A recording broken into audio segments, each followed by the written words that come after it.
Hey guys, welcome back to the channel. This is story about what if Kyuubi helps Naruto to turn back in time to correct his mistakes part 1. Before I start, please do support for more amazing content and comments for part 2.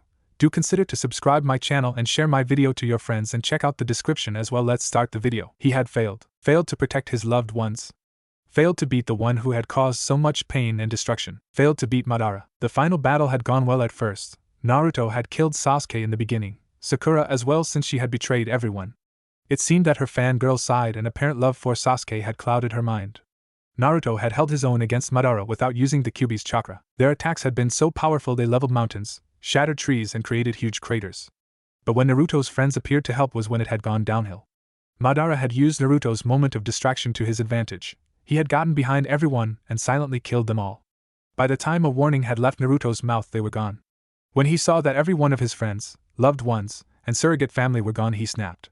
After all the years of abuse, neglect, and loneliness, Naruto had finally snapped, unleashing every ounce of the fox's chakra he had. And with one massive Raisin Shuriken he had destroyed every inch of Madara, and the result was one huge crater outclassing any he had seen. And imagine the crater that was Konoha after Pain's invasion times 3. And now, standing in the shattered remains of Konoha was Naruto Uzumaki Namikaze, the bodies of his friends laying at his feet.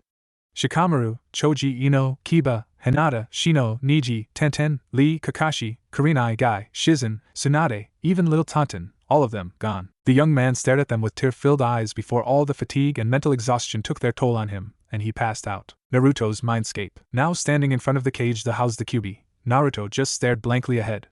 The giant fox just stared at her. Yes, the kyuubi is a girl in this, jailer sadly, before softly speaking, "Hey kid, how you holding up?" Naruto just stared at the fox blankly before falling to his knees and bursting into tears. They're all gone. Every one of them. He sobbed. The fox just sighed sadly and said, "Yeah, I saw, and for what it's worth I know how you feel," she said in an equally sad voice. Naruto's head snapped up and his eyes quickly from teary and sad to angry while a crease appeared on his brow. "How do you know what it feels like to lose those precious to you? All you are is a being made of chakra. So tell me, how is it you know how I'm feeling as you've never cared before?" he shouted. Kyuubi just kept staring at him, the same sad look on her face before replying, "Yes, I do know how it feels. I lost my best friend on the night of my attack. And before you ask who, it was your mother." If Naruto's jaw could have reached the ground, it would be 10 feet under, as he just stared at Kyuubi in disbelieving shock. "Huh," was all that he could say. Kyuubi let out a snort of amusement at that. "Don't be so surprised, kid. Your mother and I were good friends, though I'll admit that we were at odds at times, but good friends nonetheless." Naruto just kept staring at Kyuubi. He couldn't believe it. First he loses all his friends, and now here the great Kyuubi no Yoko told him that he doesn't know Kyuubi is a girl yet, knew his mother. He thought the fox had called him here to boast that he couldn't kill Madara without its help and that he was powerless since he couldn't save his friends in the end. Then make him feel down by rubbing his failures in his face shtick. But the fox had instead asked how he was feeling and told him that it knew his mother. Yeah, who wouldn't be shocked after that? Pulling himself together he asked, "Why are you telling me this now? And why aren't you acting like you usually do? Usually you'd be rubbing my failures in my face by now." "The reason I'm telling you this now and why I'm not acting as I usually am is because, well, I was in a genjutsu. It only wore off when you killed that bastard Uchiha," she said with a bit of anger at the end. "Okay," Naruto blinked. "You got any more secrets I should probably know?" Kyuubi smiled a bit at this. "If it was possible, well, for one, I was sealed in your mother before you. I'm part of another being called the Jubi, 10 Tails. I love pranks. My name is Akane. I have a human form. Oh, and while we're on that topic, I'm female," she finished with a smirk at seeing Naruto's face at the end. Naruto, who had become more and more shocked with each revelation, jaw dropped to the floor at the last comment. "But we're off of the reason why I called you here," Akane said, getting to business. "I can help you save your friends from this fate." Naruto's eyes narrowed at the vixen when he heard this. "Oh? And how exactly can you do that?" "I can send you back, to correct the timeline," she explained. "I'm sensing that there's a catch somewhere." The fox nodded. "The catch is that you would have to remove a quarter of the seal to let enough of my chakra out so I can work this jutsu, and that you could possibly develop more fox-like traits," she explained. Meanwhile, Naruto was thinking it all over. He could save his friends and correct the mistakes he made in the past, but he would have to remove part of the seal that held the kyuubi in place. He had to ask about the fox traits, though. "Could you explain what you mean by fox-like traits?" "Well, your senses of smell, hearing, and sight could be enhanced," Akane explained. Naruto added those into his thoughts and found that the pros far outweighed the cons and responded with his decision. "Alright, let's do this," he said, approaching the cage. "Alright, but this will hurt a lot. I don't care if I can save my friends, then it's worth it," he said, tearing off a corner of the seal. The next thing he knew was that he was in unbearable pain. Kyuubi's chakra had begun to surround him the instant he had torn the seal. Barely a minute after he had done so, the pain became too much and his world went black. Naruto groggily opened his eyes and immediately shut them again due to the sunlight streaming through the window. Wait, window, he thought. Slowly reopening his eyes, he turned and saw that it was indeed a window that was letting the sunlight through. Looking past it, he saw the Hokage monument in the distance that made his eyes widen. The last time he saw that was before Madara and his army had destroyed it in the war. That was one hell of a dream, he thought, rubbing the sleep out of his eyes. That wasn't a dream, kid, he heard. Naruto's head snapped up and he quickly did a quick scan of the room and saw that no one was there. Kyuubi? He shakily thought back. Oh come on Naruto, you know my name, Kyuubi is just a title, she said with mirth in her voice. That wasn't a dream? You really sent yous back in time? He asked. Yep, and if I remember right, we're back to the day off that you had before team assignments, Akane said happily, while Naruto tried to get up but found that he couldn't move properly and fell flat on the floor. Akane, why can't I move right? He asked, getting up only to fall again. Akane took a look through Naruto's eyes and almost burst out laughing at what she saw. It looked like every movement he made, it looked like it was the movements of a bigger and older person. I'd say that your muscles are trying to move like they did when you were older, instead of being the way they were when you were 13. She said, trying to keep her laughter under control and utterly failing when Naruto fell face first and hit his head against the wall of his room. Haha. Laugh it up if you don't want me to change the Mindscape from a sewer to something nicer, he thought with a small smirk when Akane abruptly stopped and a surprised silence was in the link they shared when they communicated. Why you do that for me? After all that I put you through? Even if I was in a genjutsu? Akane asked in a surprised voice. Yeah, I would, and it is because you were in a genjutsu that I'm doing this. Okay, this is starting to get annoying, pull me into the Mindscape, Naruto said in a slightly annoyed voice at the end. He found that trying to walk around and talk to Akane to be too difficult. Alright, was the response he got before he felt a tugging sensation in the back of his mind and he went with it. Naruto's Mindscape. Next thing he knew was that he was standing in front of Akane's cage. The only difference was the one standing there. Gone was the giant fox with 9 tails. Now standing in front of him just behind the bars was what he would describe as an angel due to her beauty. She had lush red hair with 2 fox ears pointing out, a slightly round face with pale unblemished skin, a small button nose, and blood-red eyes with slits for pupils, thin lips that were curled into a small smile. Looking down past her face, he blushed at what he saw. She had borderline C-cup, a flat-toned stomach, with nice curvy hips and long almost endless legs, and there were 9 red fox tails attached to her tailbone. Oh, and did I mention that she was as naked as the day she was born? Naruto stood there frozen to the bone, just staring at the beauty standing before him with a blush that would make tomatoes green with envy. Seeing his stunned and red face, she giggled and asked, like what you see, Naruto-kun? That did it, and he flew back with a geyser of blood coming out of his nose. Giggling quietly to herself, she waited for him to get back up. When he finally come to again, he found Akane still standing in her previous state of dress before turning around with a small blush on his face, and said/asked, It's not that I don't, but could you at least put some cloths on? Looking down at herself, she let out a small gasp before exclaiming, Oh, sorry, but it's been so long since I had to wear any clothes that I guess I forgot, she said with a blush on her face while inwardly thinking, I wonder if he did like what he saw though. She snapped her fingers and some cloths appeared on her frame. There, you can turn around now. Turning slowly, Naruto let out a sigh of relief when he saw that she was now dressed in a blue kimono with white snowflakes that accented her figure quite nicely. Yeah, now that I'm here, I was going to explain why I was changing the Mindscape. The reasons why I am is for the fact that when you were in a genjutsu, so the attack wasn't your fault. 2. I need to thank you for sending us back somehow, and finally 3. I don't think that a beautiful lady like yourself would like being in a sewer. He finished with a blush. Akane meanwhile had looked surprised at the last comment while thinking, Naruto-kun thinks I'm beautiful. Snapping out of her surprised state, she replied, Thank you for the compliment, and you're right, I don't like this sewer. But someone's Mindscape represents the state that one's mind is in, so I don't think that it is possible for you to change it. The last part was said sadly. Naruto on the other hand smirked and simply said/asked while closing his eyes, You do know that I'm known for doing the impossible, don't you? What do you? She trailed at the end because the area around them had suddenly started to waver. It began changing from a wet and dark sewer to a lush green forest with a beautiful lake in the center and fox pups running around a meadow that was beside it. She gasped as she could hear birds singing in the distance, see a few nesting in nearby trees, smell the sweat scent of flowers in the meadow, and feel the air moving around her. She saw that the seal that held her had moved to be a small choker around her neck. Naruto in the meantime was concentrating hard to make the sewer that was his Mindscape to what he wanted it to be like. He could tell it worked by the gasp that he heard from Akane.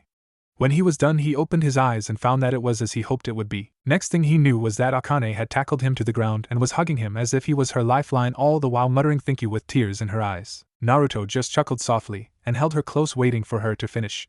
When she had finished and gotten off of him, she blushed. Sorry that I just tackled you. I just got so excited that she was stopped when Naruto put his finger to her lips. It's okay, Akane-chan, I understand that you would be excited at being someplace different from that sewer. So there is no need to apologize, he said softly. Akane was frozen when she heard him add the chan suffices to her name, but in her mind she was thinking, he called me chan, does this mean that he likes me? But we only just met. While this was going through her mind, Naruto was thinking, when did I start calling her chan? Do I like her that way already? We just met though.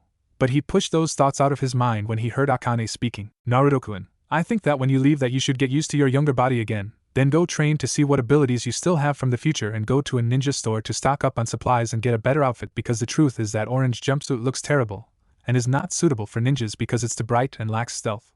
Naruto just sighed at her before replying, yeah, I guess I'd better get a new outfit. I never liked the thing anyway, so I guess it's time to change my look, he said. And it was the truth. It was the only thing that the shopkeepers would sell him at a far price, but he wasn't going to spoil Akane's mood with that information. He stood up and said, well, I guess I'd better go and get used to my body, then go and do the rest of what needs to be done. Akane sighed sadly. She didn't want him to leave, but she knew that he must. Alright, but come back soon, she said sadly. Naruto just grinned and said, don't worry, Akane-chan, I'll visit later tonight. That's a promise. Before he disappeared from the Mindscape, Akane sighed sadly and muttered, hurry back, Naruto-kun. Real world. Naruto sighed as he came back to the world of the wake. Well, I guess it's time to start training. He tried to get up and fell flat on his face. But first I've got to figure out how to work this damn body right. Getting used to his smaller body took a couple of tries, but after an hour or so he figured it out. Now he was roof jumping to the nearest training ground to check out what abilities he had kept from the future and what was lost to him. He knew that Sage Mode was out of the question until his body could handle it, or at the very least until he signed the Toad contract again. Raisin Shuriken was also out because he didn't have the chakra supply to fuel the technique, and he doubted that even if he could pull it off he would be able to keep his arm, since without Senjutsu he couldn't throw it, and if using it on Kakashi the first time broke his arm in his older body it would no doubt sever it in his younger. Some people would like to keep the limbs attached, thank you very much. He couldn't use Akane's chakra because it would alert nearby ninja, and his didn't think that younger body probably couldn't handle more than one tail before he went berserk. His chakra control was probably shoot to shit because this body had next to none at this point in time. And all that hard work down the drain, he thought, inwardly crying waterfall tears. He could definitely use the Rasengan since he had learned it the first time in this body, though it would be with the clone's help. The wind-style Rasengan was a big maybe, but the bright side was that he could throw it without Senjutsu. I can't believe that I only used it in combat once, and that was before the war, man. I really need a larger arsenal for wind jutsu, he thought with a sweat drop. The thought that his main techniques were the Shadow Clone, the Rasengan, and the Raisin Shuriken was ridiculous. It's amazing that he even lived as long as he had on those. Akane chose this time to speak up. Naruto-kun, you might have gotten another affinity when we went through time.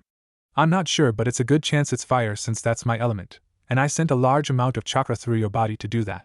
Oh, and you're at the training ground now, she said with a giggle at the end. Naruto's sweat dropped again at his laps. Thanks, Akane-chan, and I'll check on that after I get my hands on some chakra paper, he thought before looking up and seeing that he had arrived at training ground 45. It had a forest of to the side, a large lake in the middle, and a wide open field. He figured it would be a good place to train, seeing as nobody but Anko Mitarashi wanted to get too close to training ground 44, otherwise known as the Forest of Death. Sighing again, he made the hand sign for his most used jutsu and shouted out, Shadow Clone Jutsu. There were numerous poofs of smoke before it cleared to show 200 shadow clones standing around him. His sweat dropped yet again. Yep, my chakra control is defiantly shot to shit. I only meant to make 150. He thought before pulling himself together and handing out orders. Alright, we have one day to get up to notch. I want you to divide into groups of 50. He waited for the clones to do just that before he continued. You all. He pointed to the group to his right. Have chakra control. Divide it to 5 groups of 10 and have one group do tree walking, another water walking, the next leaf balancing, the next leaf floating, and finally, Saman balancing. He finished before pointing to the group in front of him. This group has wind manipulation. Divide into 2 groups and one will work on leaf cutting, the other has waterfall cutting. He pointed to the group to his left. You all have Rasengan training. Try to make it one-handed.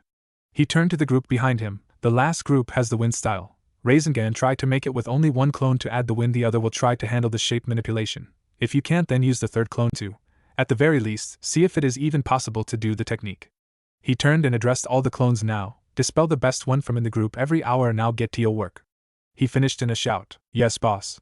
The clones shouted before running off to do their tasks, leaving only 25 behind. And what are you all still doing here?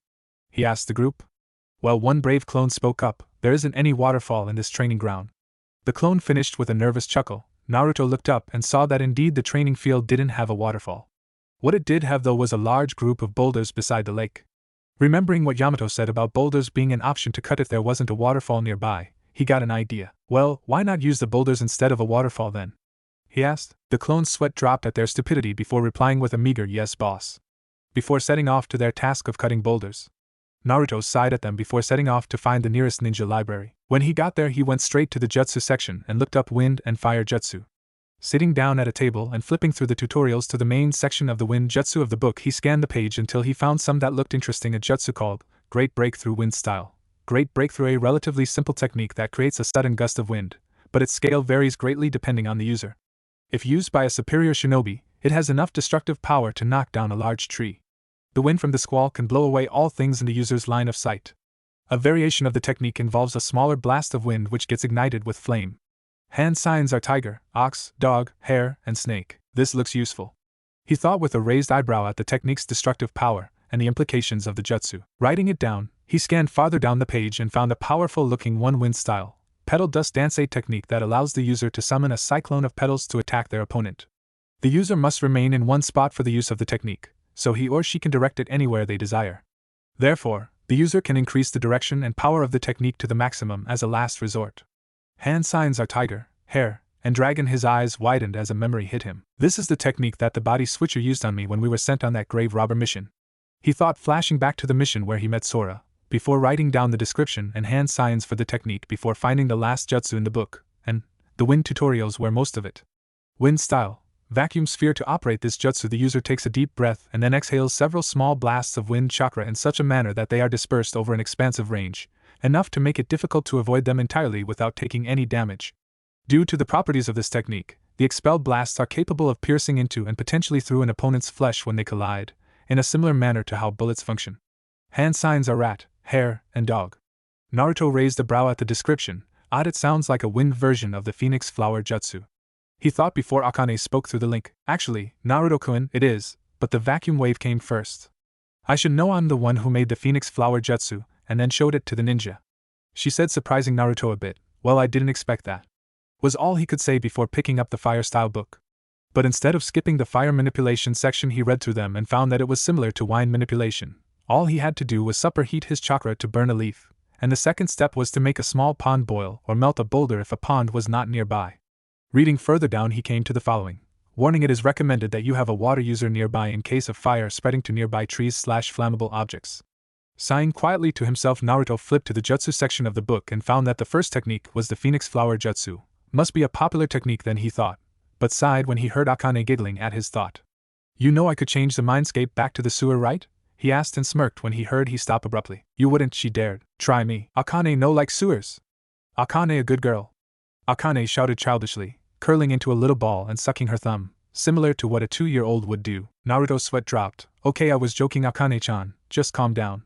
He said to her. She instantly stopped and pouted. You're no fun, Naruto-kun, she said before cutting the link. Naruto sighed again at her antics before reading the description of the jutsu. Fire style. Phoenix flower jutsu, a technique that creates a volley of small fireballs, which are sent flying in an unpredictable manner, assaulting the enemy. In addition, the flames are controlled with chakra, so avoiding them all is extremely difficult. Shuriken can also be concealed within the flames, creating an unexpected secondary surprise attack. Like the flames, the shuriken can be controlled with chakra. For the most part, however, this technique is used as a distraction. Hand signs are rat, tiger, dog, ox, hare, and tiger. Naruto's eyes widened at the use of the jutsu. While it wasn't the same as the vacuum wave, it was close enough. Now this would defiantly be useful. He thought, jotting it down and scanned for more techniques. Then he found Sasuke's most used technique, the fireball, fire style. Fireball jutsu, a technique where chakra needed inside the body is converted into fire and expelled from the mouth either as a massive orb of roaring flame or as a continuous flamethrower. The scope of the attack is altered by controlling the volume of chakra that is mustered. The released flames will engulf their target and leave a crater on the ground's surface.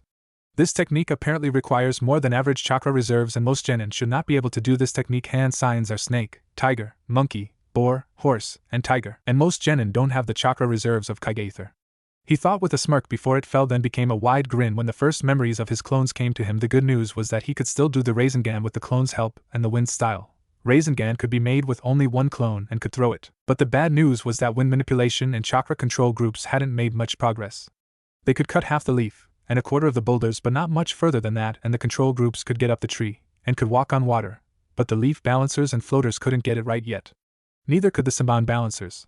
The damn needles kept flying off in different directions. Well, one more jutsu and then to the shopping, he thought while he wrote down the technique.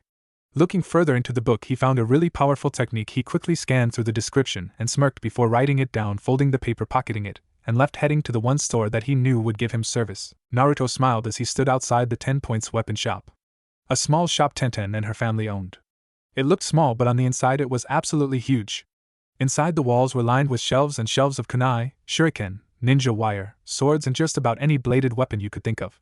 But what few knew, and even fewer lived to tell, was that the entire shop was covered with enlargement seals. The reason Naruto knew this was that Tenten had confidentially told him, and then threatened to castrate him if he ever told a soul the first time he came in. Needless to say, Naruto had vowed to never tell anyone. He would rather keep his man bits. Thank you. As he stood there, he thought back to when he had met the family of 3. He had been running for his life for what felt like the 1000th time, and had hidden from the mob behind the shop. Tenten's father, who had heard some noise, had come to investigate. What he had found was a starving, skin and bones, 5-year-old Naruto Uzumaki wearing very torn up and dirty clothes that couldn't even be classified as rags. He had taken pity on him and had fed and sheltered him for the night. He had met Tenten that night too, and she had become his first and best friend. They only acted like they didn't know each other for appearance. It had hurt the most when he saw Madara kill her, and it broke his heart just thinking about it. He snapped out of his now turned painful thoughts when the second group of clones dispelled, transferring him their knowledge. He found that his chakra control had improved to the point to where the clones could balance a leaf on their hands and forearms, but nowhere else. The Samban balance was better, meaning that the clones could now balance a needle on 3 of their fingers, and the Rasengan took more time to do one-handed than with the clone, but it was improving. The wind manipulation was going well too. They were able to cut the leaves all the way through with their chakra now, and had moved to the boulders, which could now be cut halfway through. Sighing to himself, he walked into the 10 points, and immediately knew something was not right. The entire shop was deathly quiet. Nothing moved, and you could have heard a pin drop. It unnerved him. He almost jumped out of his skin when a hand was placed firmly on his shoulder. Turning slowly, he found that the hand belonged to Tenten. Said girl had an aurora of death around her, and Naruto swore that he could see the Shinigami hovering above her. Gulping, he nervously greeted her. Hi Tenten, he said with a stutter. Next thing that he knew was that she had whisked him into the storage room, tied him up, and placed a silencing seal on the door. You, she pointed to him, have some explaining to do, and if I'm not satisfied with your answer, I will castrate you with a dull and rusty kunai. His eyes widened at this. Got that? He nodded, the fastest he ever had in his life. Now care to explain why one moment I'm watching your fight against Madara, his eyes widened, and the next I'm waking up and I'm 14 again? She finished with a scowl. If Naruto's eyes could get any wider, they'd be rolling on the floor. Akane-chan, how is this even possible? How could she even come back with me? He asked desperately, trying to wrap his mind around the situation. I don't know, Naruto-kun. The only thing that I can think of is that she was the closest one to you when my chakra surged through you and she got caught in the jutsu with you. She shakily explained. Tenten, I don't know what you're talking about. He tried to play it off as I don't know what you're talking about, and you just grabbed me and tied me up for no reason kind of thing. Don't play with me, Naruto, Tenten shouted. I know you had something to do with this. I saw you at training ground 45 ordering your clones to do chakra control, wind manipulation, the Rasengan and its wind variants. If that isn't enough, I know you didn't know the secret to the shadow clone until you started wind manipulation, she said with a smirk, as she knew she got him with that. Naruto knew that she got him. Alright, you got me. What is it you want to know?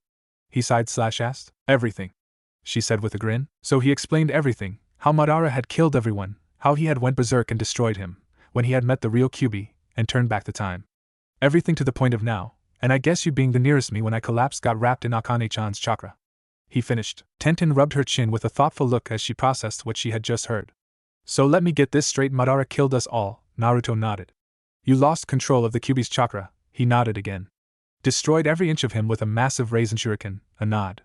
Then you collapsed and ended up in your Mindscape and met the kyuubi, who by the way is a female and is named Akane. Found out that she was under a genjutsu and that she knew your mother. Another nod. She then sent her chakra through you to turn back the clock 5 years. Another nod. And me being the closest to you when you collapsed ended up getting wrapped up in the chakra to do said time travel. A nod again. And then you found that kyuubi's human form is a smoking hot vixen woman. Again a nod. And you have feelings for her. A nod. Wait, what?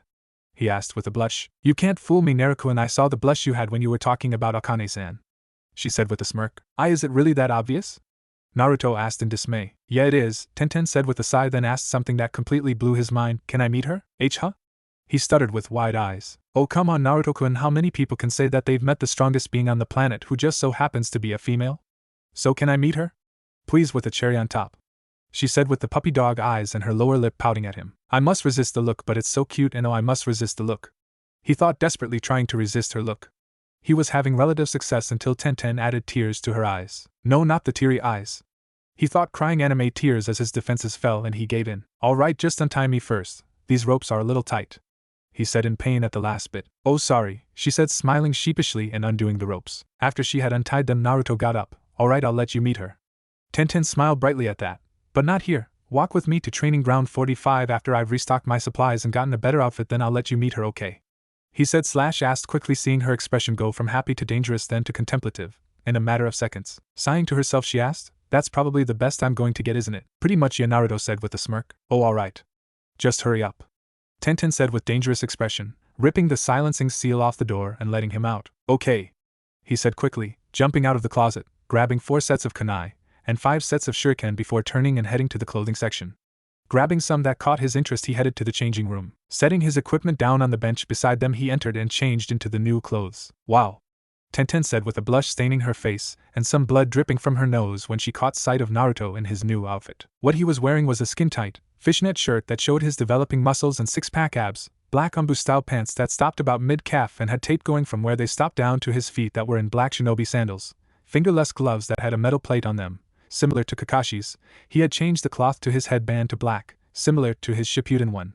As she got a closer look at him, her thoughts went into perverted territory. Even Akane, who had been a blushing mess when she had heard Naruto's semi-confession of having feelings for her, was having trouble controlling her blush and thoughts at Naruto's new look. Wait, do I even like him that way? She asked herself. As she was having her inner conflicts, Naruto had moved to Tenten and was waving his hand in front of her face. Hello, Konoha to Tenten, are you there? He asked, snapping his fingers in front of her face. Huh? She asked, coming out of her daze and blushing even more when she saw how close Naruto was to her. I asked if you okay? He said with concern visible in his eyes. Oh, why yeah, I'm fine, she stuttered. Good, he said, leaning back with a smile before he turned a bit nervous. Tenten, where do you keep the chakra paper? Akane said that I might have gained a secondary element, and I check if I did. He said, a bit sheepishly, rubbing the back of his neck, creating an image that Tenten squealed kawaii at in her mind. Tenten somehow pulled herself together to reply, if a bit shakily, I was just about to get them when you walked in. She walked back into the storage room. Naruto sighed as she walked back out with a couple of packages of chakra paper, and, in this story, they're sold in packs, and proceeded to place them on a nearby empty shelf, leaving one out for both him and her. Seeing the extra pack out, Naruto was about to ask when she answered for him. What? Can I train in my elements too? I mean, if you gained another affinity, I could have too, you know. She is right, Naruto-kun, she could have also gained a secondary element, but it would probably be weaker than yours, seeing as she wasn't the target for the jutsu. Akane said through the link. Naruto's eyes widened at this before sighing and saying in a quiet voice, I guess we might as well see if you did then, Tenten. Akane-chan says that it's a possibility. Much to Tenten's joy. Alright, let me just ring this up and then we'll be on our way, she said excitedly, walking over to behind the register and ringing up his total. Alright, your total is 747.39 yen. I don't know how much that really is, so I just put down a number. Naruto sighed, paying for his purchase. Okay, let's go now, it's starting to get late. He stopped abruptly and grabbed his head in pain when another group of clones dispelled. Seeing her friend's condition, Tenten rushed to his side and worriedly asked, you okay? Yeah, I'm fine, just too many clones dispelling at once is all, Naruto said before muttering something that Tenten thought sounded like stupid clones and their pranks, causing her to giggle. When asked about it, she said, nothing, just thought of something funny, through barely held giggles. Turning towards the back of the shop, Tenten shouted, Dad, I'm going out for a bit, and received a muffled okay. With that, they walked out. Training grounds. Okay, we're here, Naruto said, walking on to the training ground. Tenten, seeing the shadow clones still training in their respectable tasks, whistled. That's not as many as I've seen you make, but it's still impressive, she complimented. You should have seen it before the last 3 groups dispelled. Now we're here for a reason, aren't we? Naruto began with a smirk but finished with a serious expression as both he and Tenten took out a slip of chakra paper. You go first, Naruto. I know what they do, but I've never seen it before except with my earth nature, Tenten said. Naruto nodded, pushing his chakra into it. What happened was a bit of a surprise. The paper splitting wasn't, nor was one half being burnt to a crisp. What was surprising was that the last split in half again, and the top piece crinkled into a small ball, and the bottom got so soggy that it was basically mush. How is that possible? I expected the wind and fire, but not the lightning and water. Akane-chan, how is it that I have 4 affinities? He said / asked, and then thought to Tenten and then Akane. I don't know, Tenten said in disbelief. I thought that this might happen. Akane said more to herself than to Naruto, but he still heard her. What do you mean? Sighing to herself, she began explaining. What I meant was that I thought that your chakra reserve would increase to the point that you would get your parents' affinities, as your mother had water and your father had lightning.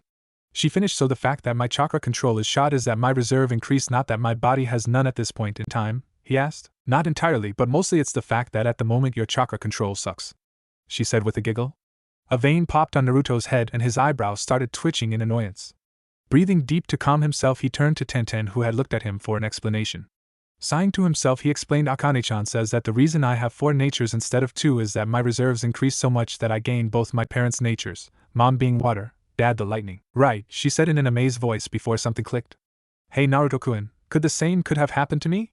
She asked, making his eyes widen. Before you ask, yes, it's possible, slim, but possible, and that her chakra reserves could now rival yours when you were this age, now not counting. Akane said. Akane-chan says that it is slim but not impossible, and that your reserves could rival mine when I was originally 13. That was close to Kage level, so looks like you got some control training to do, Naruto told her with a smirk, making her groan. Well, we'll worry about that later. Let's take a look, Naruto said, making her nod before pushing chakra into the paper. What happened was another surprise. It split in half. One half crumbled, the other split again. One part got soggy and the other burnt to ashes. Okay, so that's earth, fire, wind, and water. My dad has water, Akane gave me fire, earth was my original, and I'm guessing that my mom gave me wind. It looks like your earth and wind are strongest though, seeing as the wind happened twice and there's nothing left of the earth but dust, Naruto said. He began to think out loud when something crossed his mind. If her reserves are large enough, what's stopping me from? What was that? Tenten interrupted. I was just thinking that since your reserves are large enough, I could teach you the shadow clone jutsu, he explained with a wide grin that Tenten quickly mirrored when she got his line of thought. Please Naruto-kun, teach me the shadow clone. It'll make training so much easier, she all but demanded. I was going to anyway, Tenten-chan. Since we're in this together, we need to get as strong as we can, as fast as we can. Because I am not letting you all die again, Naruto said with a determined fire burning in his eyes. Tenten, however, blushed when she heard the suffix added to her name, a fact that Naruto missed, but Akane noticed, since when he called me /her Tenten-chan. They both thought, one with a blush, the other with a slight growl. Naruto, of course, was as oblivious as ever. Naruto-kun, can we get on with the lesson please? Akane said in a sickly sweet voice that could melt ice. Why yes, Akane-chan, he thought nervously. Right, listen carefully, Tenten, he said, snapping her out of her thoughts, as he started to explain the jutsu and its workings. An hour later. So that's how the shadow clone jutsu works, he finished explaining. He looked over to see Tenten with wide eyes and her mouth wide open. You know, if you don't close your mouth you'll catch flies in it. That snapped her out of her surprised state. That was surprising, Naruto-kun. You actually went into detail and explained things that even I didn't know about the jutsu. How do you find all that out? She asked. Naruto snorted. You do know how I graduated, right? He asked rhetorically. Oh right, sorry, she said sheepishly. It's alright, besides you know I'm smarter than I look. I know, she sighed sadly, remembering how they had met. Now how about giving the jutsu a try? He asked. Yeah, she said, pounding her fist into her open hand. Putting her hand in the cross seal, she shouted out, Shadow clone jutsu. There were numerous poofs of smoke, and when it cleared all they could do was stare. This was unexpected. This was unexpected, Naruto said in disbelief as he stared at the numerous Tenten standing in the field.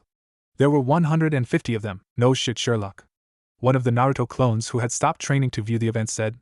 Growing a tick mark, Naruto hit it over the head and dispelled it, gaining its knowledge. Tenten, who had been staring at her copy, snapped out of her state at the sound of the clone dispelling. I made this many and don't even feel winded, she said in a shocked voice. Yeah, your reserves are defiantly rivaling mine when I was originally 13, Naruto said with a chuckle, but then turned serious. Now it's my turn, he said, putting his hands in his favorite seal, Shadow Clone Jutsu. He shouted, creating 100 of his own. Attention! A clone shouted, snapping into a salute, and all the clones, Tentens too, mimicked it. Sweat dropping at their clones' antics, Naruto started handing out orders. Alright everyone, we have a lot of training to do and a short time to do it in. He started. I need you all to divide into groups of 25 each and pair up with a group of Tenten's clones. He waited for them to do so. Group 1. He pointed to the group of the pair's clones on the left. We'll start Tenten on her wind manipulation and then join in with my own. We need it as strong as we can possibly get it. He pointed to the group in front. Group 2 will start with the wind jutsus that we picked up earlier. He turned to the group on the right. Group 3 will start on fire manipulation. He turned to the group behind them. Group 4 will work on the fire jutsus. Turning to one of the groups of Tenten's clones, he said, Group 5 will work on Tenten's earth manipulation. He pointed to the last group of 25 Tenten, and Group 6 will work on chakra control. Start with the basics, and then move to the more difficult ones. He turned to Tenten. Anything you want to add, Tenchan? He asked, getting a blush for the use of a nickname for her. Getting herself together, she replied, Not that I can think of, but keep the instructions simple for my clones, and to those working on earth manipulation, you know what to do, so no slacking off. She said at first to Naruto, then to his clones and then to her clones who all nodded. Naruto addressed all the clones. Now get to your work. He shouted, getting a yelled, yes boss. Before they all set out on their tasks, he turned back to Tenten. How much chakra do you have left? He asked. She smirked and answered him, that wasn't even half my new reserve. She said a little smugly. Good, then make one more clone. He said, making another copy of himself. This got a raised eyebrow from her, but she complied nonetheless. He turned to the two clones. All right.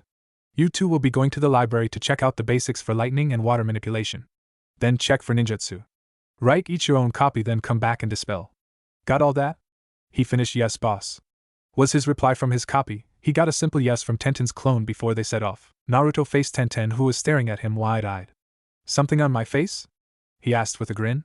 And no, it's just that I didn't know that you could be so commanding, she said with a small blush staining her cheeks. Sighing quietly, Naruto sat down and motioned to Tenten to do the same. So how do I bring someone into my mindscape with me, Akane-chan? He asked over their link, after Tenten had sat beside him. Thinking for a minute, Akane remembered how Kushina had brought Minato into her mindscape once when he, Minato, wanted to meet her, Akane. If I remember this right, you should join hands and put your foreheads together, and let me do the rest, she explained. After Naruto had relayed the message to Tenten and had done as instructed, she pulled them in Naruto's mindscape. Opening her eyes, the first thing that Tenten saw was that she was in a clearing of forest that was surrounded by a lake, meadows, and all kinds of wildlife, but mostly foxes. Her eyes widened when she turned to Naruto. What she saw was that he was in his older form, something Naruto seemed to miss on his last visit. Opening his eyes, he saw that Tenten was staring at him with wide eyes. Okay, what now? He asked with a sigh. Why, you're in your older F form, she stuttered. Naruto's eyes widened before he noticed that Tenten was in hers too. So are you, he said in shock, making her eyes widen. So you finally noticed, and Naruto-kun? Said a voice off to their right. Looking over to the voice, they found Akane sitting against a tree smirking at them. Noticed what? Naruto asked, confused. Sighing at his lack of attention, she said that since we've come back, that whenever you come to the mindscape, you're in your older body. Their eyes widened even further at this. But how is that possible? Tenten stuttered, drawing Akane's attention to her. Akane's eyes narrowed at her. So this is the other one that likes Naruto, she thought. But on the outside, she replied with a strained smile, the reason why you're both in your older forms is that your mind matures at a faster rate than your bodies. So when we came back, to put in simple terms, is that basically your older minds were merged with your younger bodies. That's why you had a hard time moving this morning, Naruto-kun. Your mind was more adapted to your older form than it was to your younger. That drew looks of understanding from the both of them. Now if you will excuse us, Naruto-kun, I do believe Tenten-san and I need to have a chat, she said, snapping her fingers, and both her and Tenten vanished in a small pop. Okay? That was weird, Naruto said, a confused expression on his face. Different part of Naruto's mind. Tenten was confused. 1 minute she was sitting in front of Naruto when Akane snapped her fingers, and the next she was in a completely different place. To skip the description, it's the place Minato took Naruto to talk when Naruto had released his 8-tailed form. Standing in front of her was Akane, who had her hands on her hips and had a frown on her face. Okay, what was it you wanted to talk about? She asked, a little nervous. I want to know what your intentions for Naruto-kun are, she all but demanded. Tenten's eyes widened at her. She got what she meant, but she tried to play it off as if she didn't know what she was talking about. What do you? Don't play with me, girl. I've seen how you look at him when he's not looking. I'm all for sharing, but I will not allow anyone to be with him if they intend to do him harm, she exclaimed, then widened her eyes at her slip-up. She had basically admitted to having feelings for Naruto, and that she didn't mind sharing him either all in one go. Meanwhile, Tenten was both wide-eyed in shock and happy at the same time. Shocked that the kyuubi liked Naruto that way, and happy that she was willing to share him. Yes, she had realized a long time ago that she had feelings for Naruto. It had been during his 3-year trip. She hadn't noticed it right away, but she had been spending a lot more time thinking about him, missing him. Hell, she even went to the village gate every day to see if he was back yet, and it had hurt that she was away from the village when he returned. But when she had saw him on the Gaia Fem Gara retrieval mission, her heart had nearly popped out of her chest, and she almost couldn't control her blush when she saw how hot he had become. And she had just barely controlled the impulse to take him right then and there. Blushing at where her thoughts had gone to, she snapped out of it, and saw that Akane had been staring at her intently. Don't worry, I don't intend to hurt him in any way, shape, or form, she said. Good, then we won't have a problem, and you don't need to worry, Naruto likes you too, she said, causing Tenten to blush but almost squeal in joy. Yes, having access to her host's thoughts had its benefits. But I get him first, Akane said with a perverted smile. Oh, come on. You're no fun. Tenten pouted. Akane smirked to her before her expression turned thoughtful. Now the only problem is how to make him ours, she thought out loud, and then an idea popped into her head. She gained a devious look. I think I'm gonna like the idea you have if the look on your face is to go by, Tenten said. Oh, you will, but in order for this to work we're going to need at least one more girl, 2 tops. Tenten just smirked at this. I really wouldn't mind that. I mean, I've seen some of the other girls that like Naruto-kun, and trust me when I say I wouldn't mind sharing him, especially with that Sunakunoichi Gaia. Besides, with the way his life has been, Naruto needs all the love he can get, she said with a perverted smile. Yes, Tenten was secretly bi and had a bit of a crush on Gaia. But the only one she would ever love and give herself to would be one Naruto Uzumaki. However, that didn't mean that she wouldn't look and appreciate what the female body had to offer. Akane blushed at the implications of what Tenten said before turning serious. They discussed their plan and decided that they would make their moves when the opportunities presented themselves. They smiled evilly, nodding at one another before Akane snapped her fingers and they rejoined Naruto. Main part of the Mindscape. Naruto had been sitting in the same spot for the better part of an hour, and had been getting bored before he heard the 2 girls reappear. Turning to them, he caught sight of their smiles and gulped nervously. He didn't like those looks at all. SOH, how'd it go? He asked with a stutter. Very good, wouldn't you say, Ten-chan? Akane said / asked with a grin. Oh yes, very, very good, Akane-chan, Tenten said with a grin of her own. Anything I need to know? Naruto asked. All in due time, Naruto-kun, Tenten said. I see. He sighed. We need to get back to training, Tenten. Yeah, I guess you're right. She turned to Akane. Well, Akane-chan, it was nice meeting you and thank you for she said with a small blush and a wink. Yes, nice meeting you and you are very welcome, Akane said with a wide grin, pushing them out of the seal, outside the Mindscape. Well, now that that's over with, we might as well start the physical training, Naruto said with a slight frown. Out of all the things that the shadow clones could do, it couldn't transfer physical abilities. Use the physical abilities of the original? Yes. Transfer new? No. Yeah, I guess, but they should have invented a seal to go with this jutsu, she said, trailing off slowly at the end when she saw Naruto's eyes steadily getting wider. When Tenten had said that, Naruto had gotten an idea.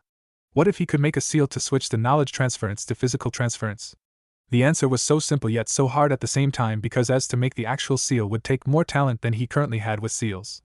But hey, he wasn't an Uzumaki for nothing. Naruto suddenly jumped up, grabbed her and wrapped her in a hug and started to jump up and down wildly. Tenten, I could just kiss you, he shouted. Tenten meanwhile blushed with a small smile, and Akane just smirked. Now's my / her chance. They both thought as Tenten put her arms on Naruto's shoulders to stop him from jumping, and smashed her lips against his. Naruto's eyes widened when he felt her lips against his. Tenten was kissing him. He couldn't believe it. He had liked her for a while before the time jump but had never expected this to happen. But now he was confused. He knew he liked Akane too, and he didn't know what to do. One part of his mind was telling him that this was wrong and that he should stop this. But another was telling that part to shut the hell up and enjoy it. Naruto, being Naruto, listened to his instinct, which was the part that was telling the other to shut up and enjoy. So he leaned into it. Tenten was surprised when Naruto, who she was expecting to push her away, instead leaned in and started to move his lips in sync with her own.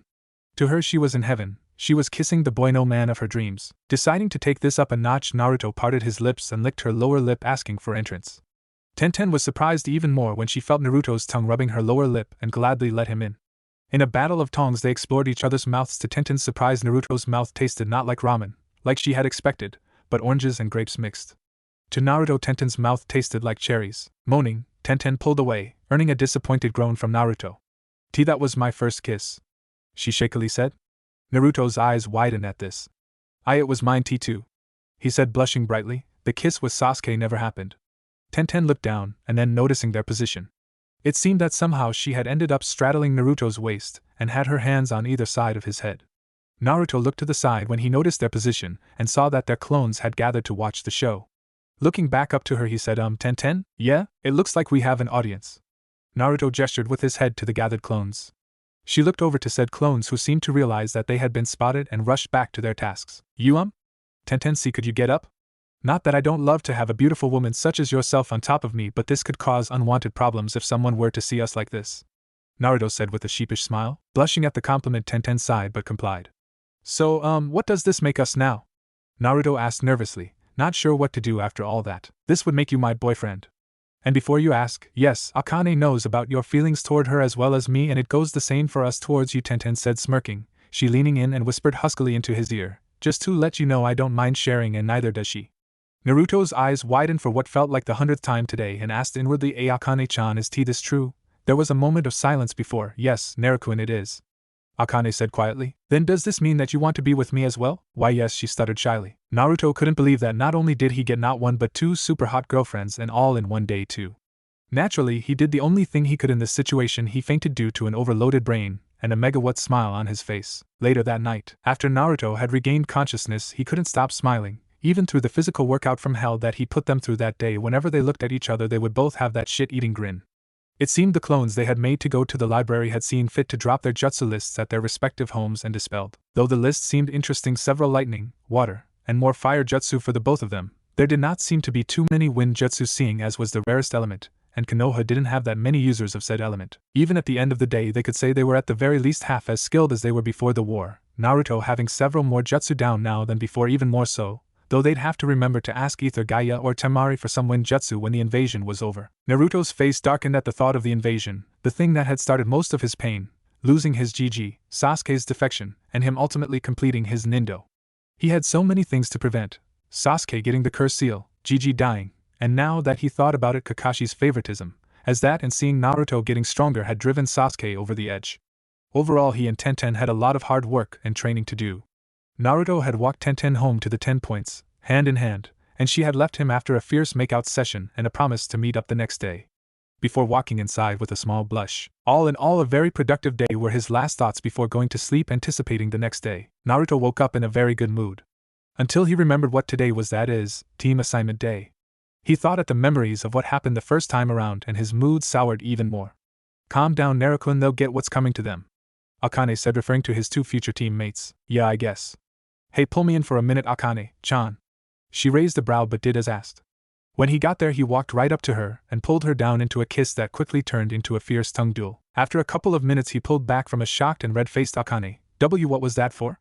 She asked breathlessly. What, can't I kiss one of my girlfriends? He asked with a grin. And no, I mean, She was left a stuttering mess as he chuckled and put a figure to her lips to quiet her. I was joking, don't take it so seriously, Akane-chan, he said softly. Blushing even more, she pouted at him. You're no fun, Naruto. Just for that, I won't offer you the surprise that could solve your Raisen Shuriken problem, she said, turning away from him with a smirk. Naruto's eyes widened. Why, you've found a way around the Raisen Shuriken? He shakily asked. Yep. But since you've seen fit to tease me, I won't tell you, she said with her back still turned to him. Naruto got down on his knees and clasped his hands in front of his chest. Please, Akane-chan, tell me. I'll do anything you ask. Quirking an eyebrow, she turned to him. Anything? She asked. Yes, anything, he repeated with a pleading expression. Maybe if you, she bent down to whisper in his ear, kiss me again. His eyes widened before he pulled her down to him, claimed her lips with his and kissed her passionately yet again. You know, if you wanted another kiss, all you had to do was ask, he said with a small grin after he had pulled back. I know, but I had to pay you back somehow after that, Akane said with a grin of her own. Akane-chan? Naruto started slowly. She indicated that she was listening. Did you really mean what you said about finding a way around my Raisen Shuriken problem? He asked somewhat excitedly. Yeah, I did, she said with a big grin. What is it? Akane stood in thought for a moment before speaking. As you know, you need a summoning contract to use Sage Mode, right? Naruto nodded. Well, what if I told you that a certain clan of summons had the same thing? His eyes nearly popped out of his head, and that I was the boss of said clan. He raised a shaking finger at her. Why, you mean that there's a Fox clan and that they have Sage Mode? He asked in an equally shaken voice. Yes, there is. The Toads are actually close allies with us, and they shared some of their techniques with us, Senjutsu being one of them, she finished with a smirk. Next thing she knew was that Naruto had tackled her, and was now raining her face in kisses, all the while saying thank you. Getting control of himself, he realized what he was doing and quickly got up, pulling Akane with him. Sorry, he said sheepishly. It's all right, Naruto-kun. I understand, she said with a chuckle. So are you willing to sign it? She asked before noticing his hesitant look. Yes, you could resign the Toad contract too, Akane said, rolling her eyes. How would that be possible? I thought that someone could only have one contract? He asked in confusion. Normally, yes, they could only have one, seeing as summonings are far and few between. But if one were to have two allied contracts and they agree to have the same summoner, then it is possible to have more than one contract. And since I'm the boss of the Fox clan and I agree, you could defiantly have the Toad summons again, Akane explained to a now stunned Naruto. Said blonde's stunned look ever so slowly changed from stunned to a small smile, then to a shit-eating grin that could have been seen from space. Gathering her hands in his, Naruto got down on one knee. Akane-chan, have I ever told you how much I love you? Akane blushed a red that would make a tomato seem pale. And no, I don't think that you have. He raised an eyebrow. I haven't? Well, I'll just have to correct that mistake by saying it every day until I am worthy of your love, he said playfully. But getting back to business, yes, I will sign the contract for the Fox clan, he said back to serious mode. Very well then, Naruto, you know how to sign it, so I don't think that I have to explain that part. But this contract has a different seal sequence than the regular. Akane explained, getting her blush under control and summoning the contract to her side with a flick of a tail. Different seal sequence? Naruto asked. Yes. Even I don't know why. But I figure that it's because each tailed beast has a summoning clan and each seal sequence for their contracts differ from the norm. In truth, the Sage of Six Paths had decided the hand seals for the summoning clans of the tailed beasts were to be different than the normal contracts. The reasons not even the beasts themselves knew. Now sign the contract and I'll tell you the hand signs, Akane said, handing Naruto the large scroll. Unraveling it, Naruto noticed that he would be the first fox summoner. Biting his thumb until it bled, he signed it. Then pressing his still bleeding thumb to each of his other fingers, he left an imprint of each of his fingers on the contract. Congratulations, Naruto-kun, you are now the first summoner of the Fox clan, she said with a proud smile. Now the hand signs are dog, horse, ox, horse, tiger, and fox, she said, showing him the last seal. It looked similar to the dragon seal, but the ring fingers were straight with the tips touching and the thumbs apart. Naruto nodded to her as a thought struck him. Hey, Akane-chan, would it be possible for Tenchan to sign it too? Yes, it would. In fact, I was hoping that you would ask. Because if she does want to sign, I'd be more than happy to accept her as my clan's second summoner, she said. Just as Naruto was about to say something, Akane interrupted, realizing the time. Naruto-kun, I'm sorry, but you need to get to the academy. You've been in here so long that you barely have time to get ready, she said, pushing him out of the Mindscape. Outside the Mindscape, coming to and finding that he was still lying on his bed, Naruto looked over to the clock and saw he barely had over 20 minutes to get there.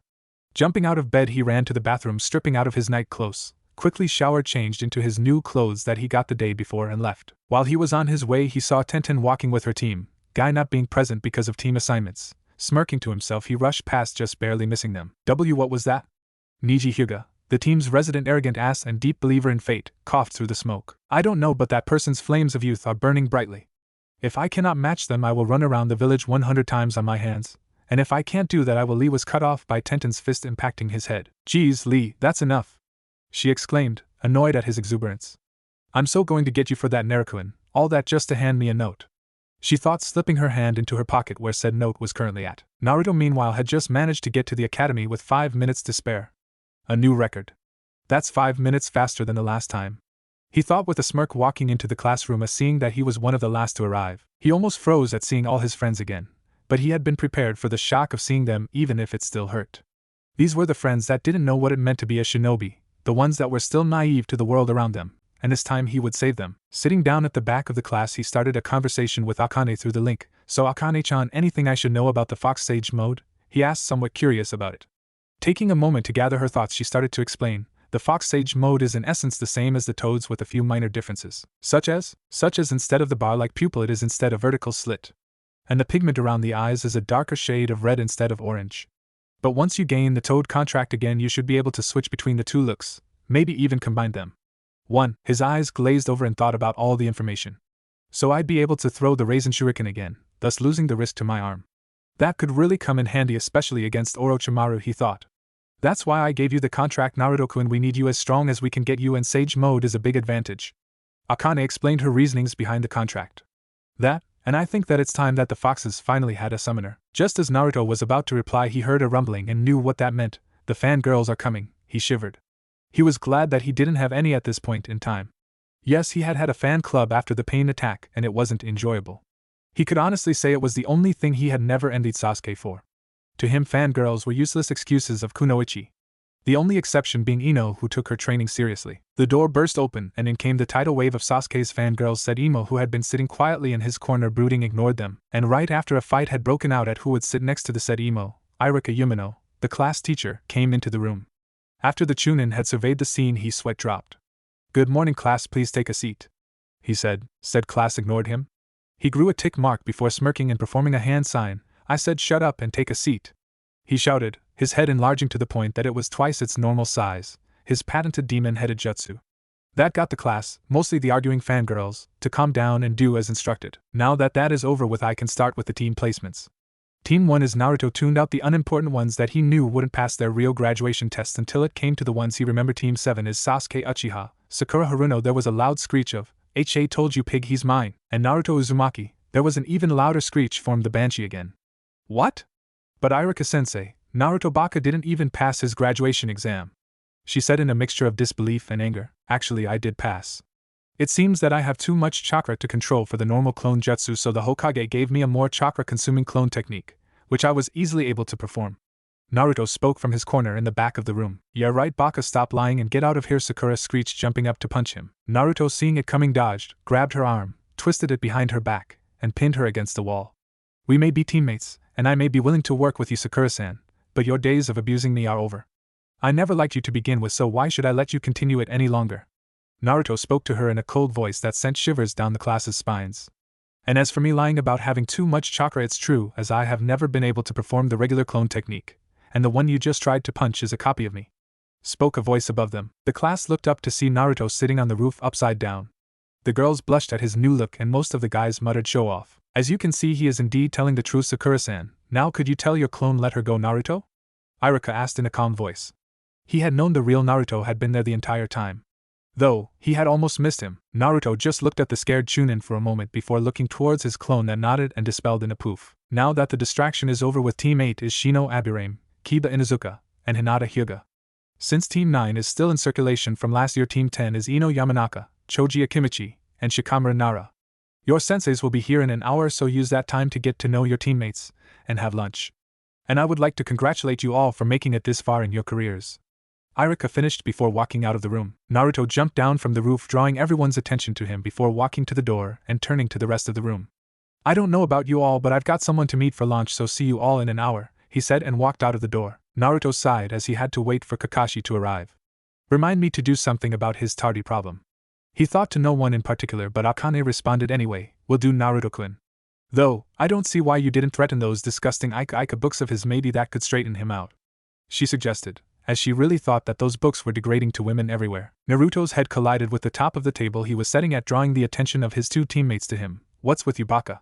Sakura asked, annoyed at not only having to wait for their sensei but now for Naruto's antics. She got no reply as Naruto was berating himself. I'm such an idiot for not thinking about that last time.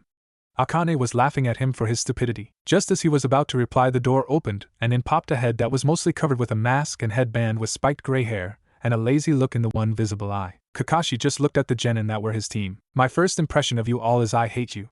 Now meet me on the roof in 5 minutes, he said before he disappeared in a whirl of leaves and a poof of smoke. Naruto turned to the others. I like him already, he said with a small smile before disappearing in poof of smoke, signaling that he was a shadow clone. When Kakashi got to the roof, he was surprised to see that his blonde genin was already there, laying on his back staring at the sky. Well, this is a surprise, I didn't expect a genin to this fast, he said, drawing a smirk from the blonde. I was already here, Kakashi-sensei. The one you saw was just a shadow clone, he said to the jonin, who nodded in understanding. This is unexpected. From the academy reports I thought that he would be a hyperactive, loud-mouthed brat, but this is the complete opposite of what I was led to believe about this one's behavior, and he seems to have discovered the secret of the shadow clone as well, he thought in mild surprise at finding a completely different Naruto than what the academy reports said that he would find. This Naruto was calm, cool, and collected.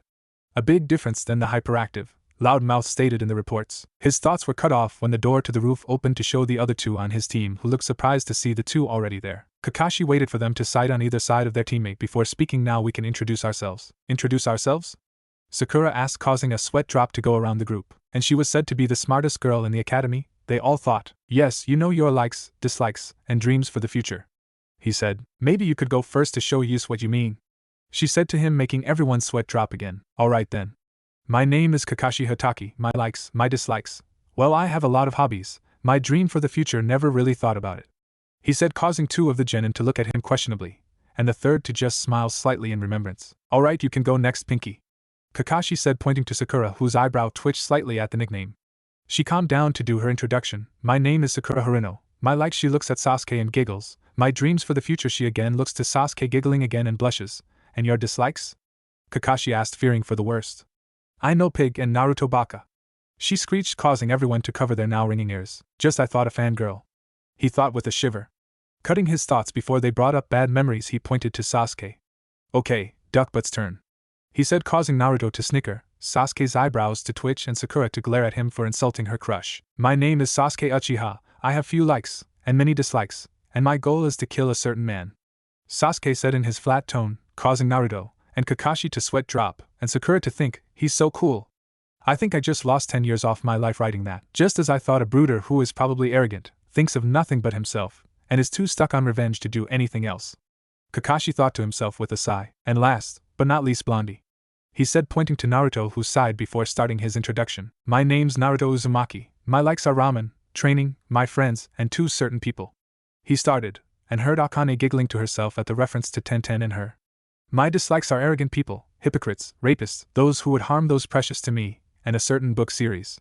He said, glaring at Kakashi, who shivered and thought, I hope that he doesn't mean what I think he means. Hot spring country. And at a hot spring a certain pervert felt the same shiver go down his spine. Someone means to do my babies harm, I must stop them, but first I must finish my research. He thought before turning back to said research, i.e. peeping on women. Back with Naruto. Back at the academy roof, Naruto was just about to finish his introduction when he felt a tingle in the back of his mind. I hope Erosenin isn't doing what I think he's doing. He thought before starting on his dream. And my dreams for the future are to start a family with the women I love, to make my parents proud of me, and before you ask Kakashi, yes, I know who they are.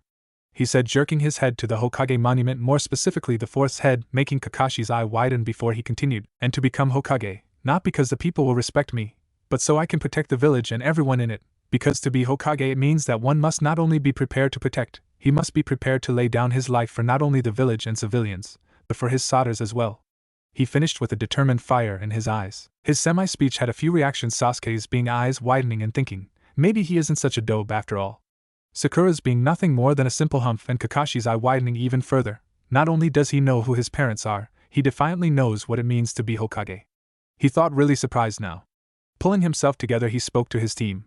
Now that's over, meet me tomorrow at Training Field 7 at 5 o'clock for your genin test. He said, surprising the 2 who didn't know what he meant. But Kakashi-sensei, we already had our genin tests.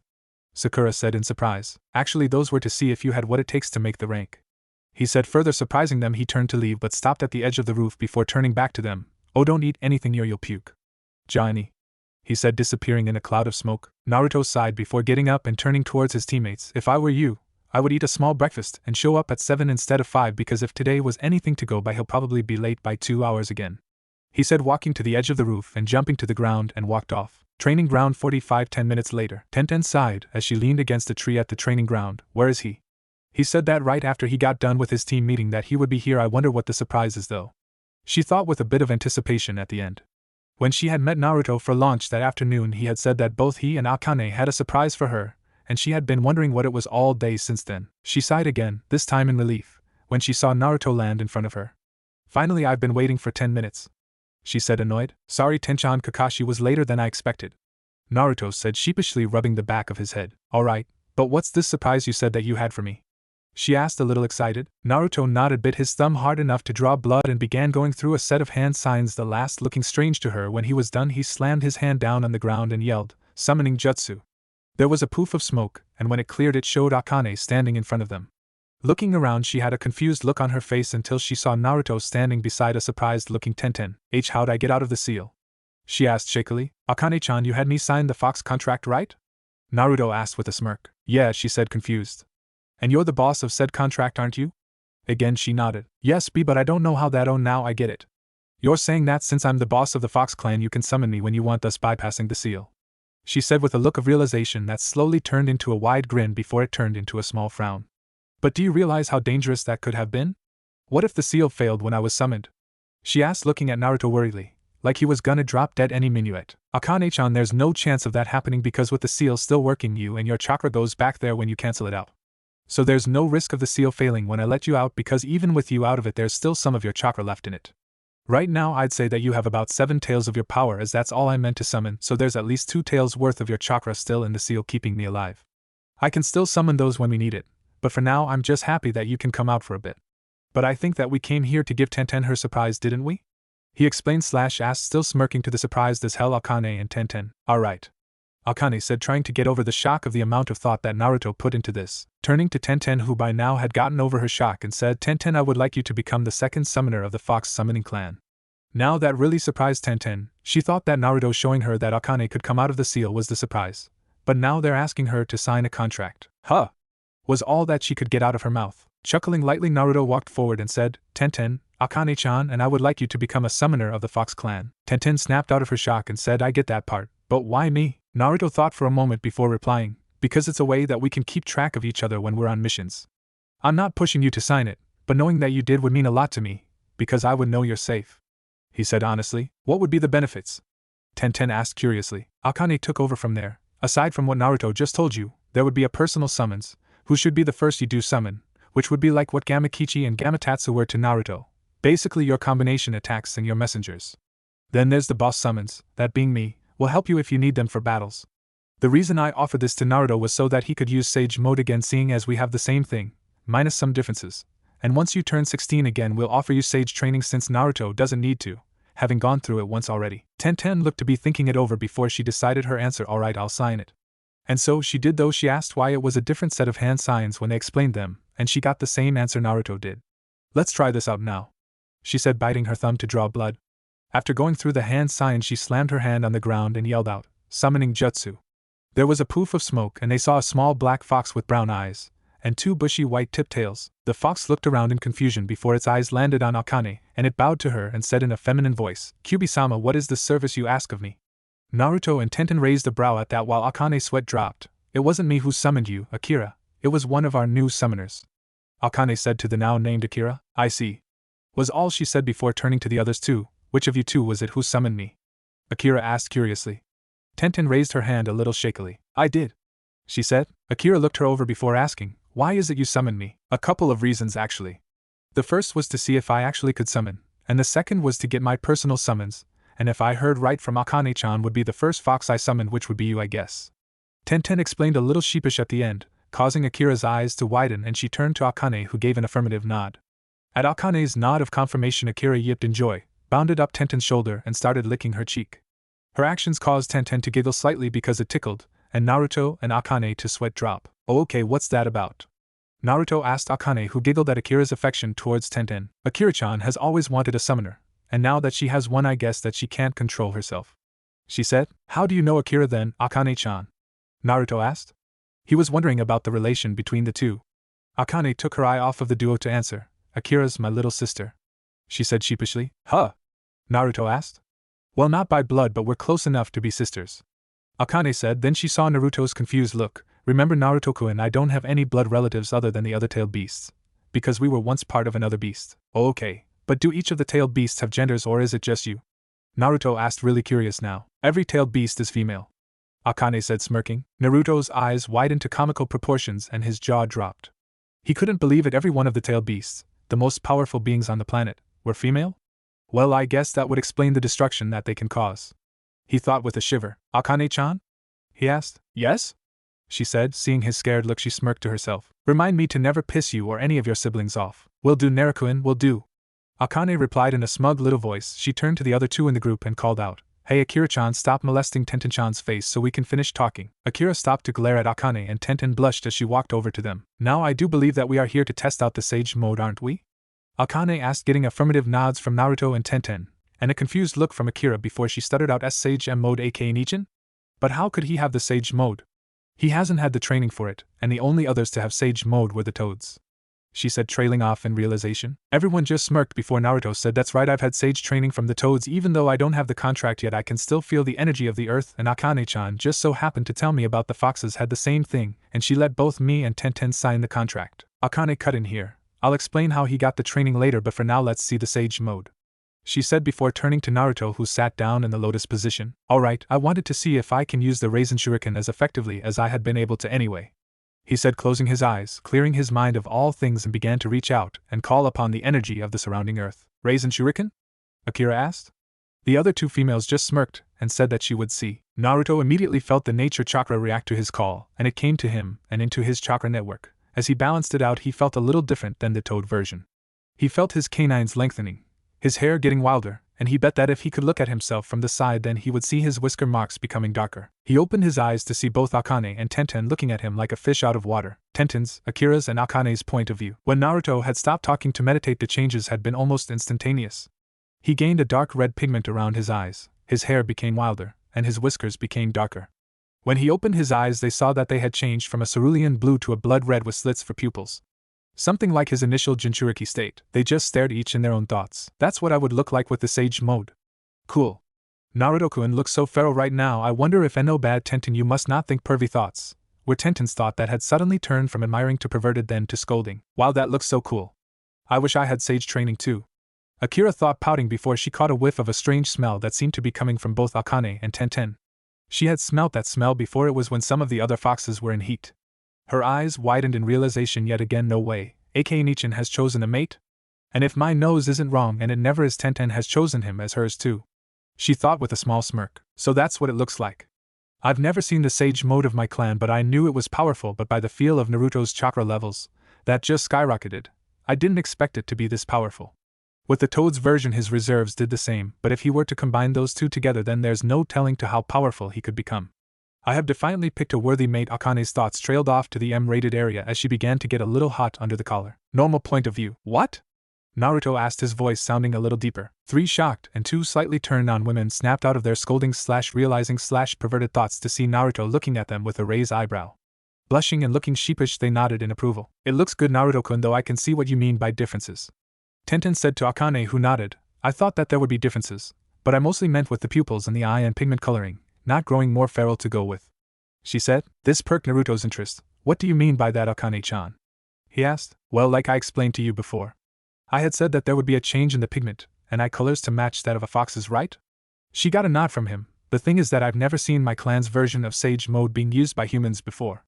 Only by the sages of the clan. I didn't expect you to become feral looking. People could mistake you for using my chakra if you were letting out killing intent. She explained. What do you mean by using your chakra, Akane-chan? Akira asked, confused. Akane looked a little surprised at the question. You know I've been sealed for the last 13 years, right? She asked her sister. Akira nodded. Well, meet my Jinchuriki. She said, pointing to Naruto, who waved. So you're the one that she got sealed into. Just let me tell you this though. Her face started to take on a threatening look with her eyes narrowing into a glare, and she bared her teeth. If you hurt my sister I will hunt you down, and make you wish you were never born a man. She said before her look turned into a smile. But if you don't, everything will be alright between us. She said, causing Naruto to shiver and nod his head fast in fear. Even fox females are scary. He thought. Now let's try out the raisin shuriken.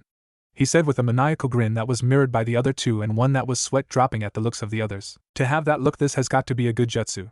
Akira thought at seeing the looks of her sister. Tenten and Naruto. Tenten had the look because she liked anything that was shaped like a weapon and caused mass destruction, and Akane because she liked things that caused mass destruction and anything that went boom.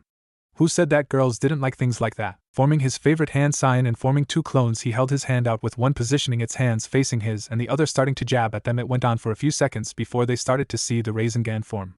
Then it started to glow a ghostly white, growing 4 blades. It took the shape of a small shuriken, then started to grow larger, while a screeching sound almost like a bell could be heard getting louder as the raisin shuriken took shape. Such chakra! To be able to have wind manipulation of this level. Even our best wind users can't do this kind of thing. Just who is this guy? Akira thought in amazement as she gazed at the jutsu. Everyone stared at it in remembrance, and in one case shock for a minute before Naruto brought his hand up and aimed for the sky, shouting, Wind style, raisin shuriken. He threw it.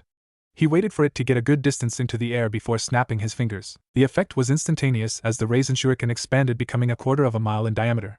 When it finished growing, it became a huge sphere of pure wind and chakra.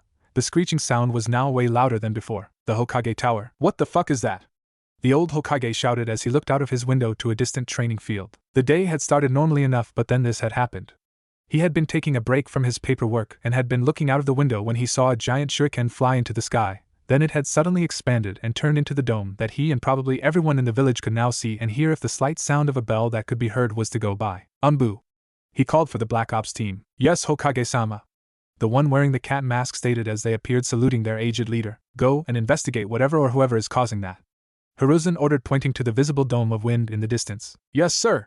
They all said at once and left in the body flicker technique. As he looked on at the now dispersing dome, he couldn't help but think, whatever jutsu that is, it's surely S-ranked. I hope to hell whoever the wielder is that he's on our side. Back with Naruto and the girls. That was awesome.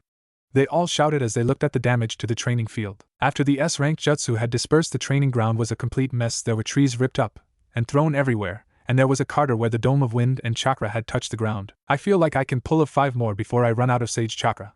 That will defiantly come in handy.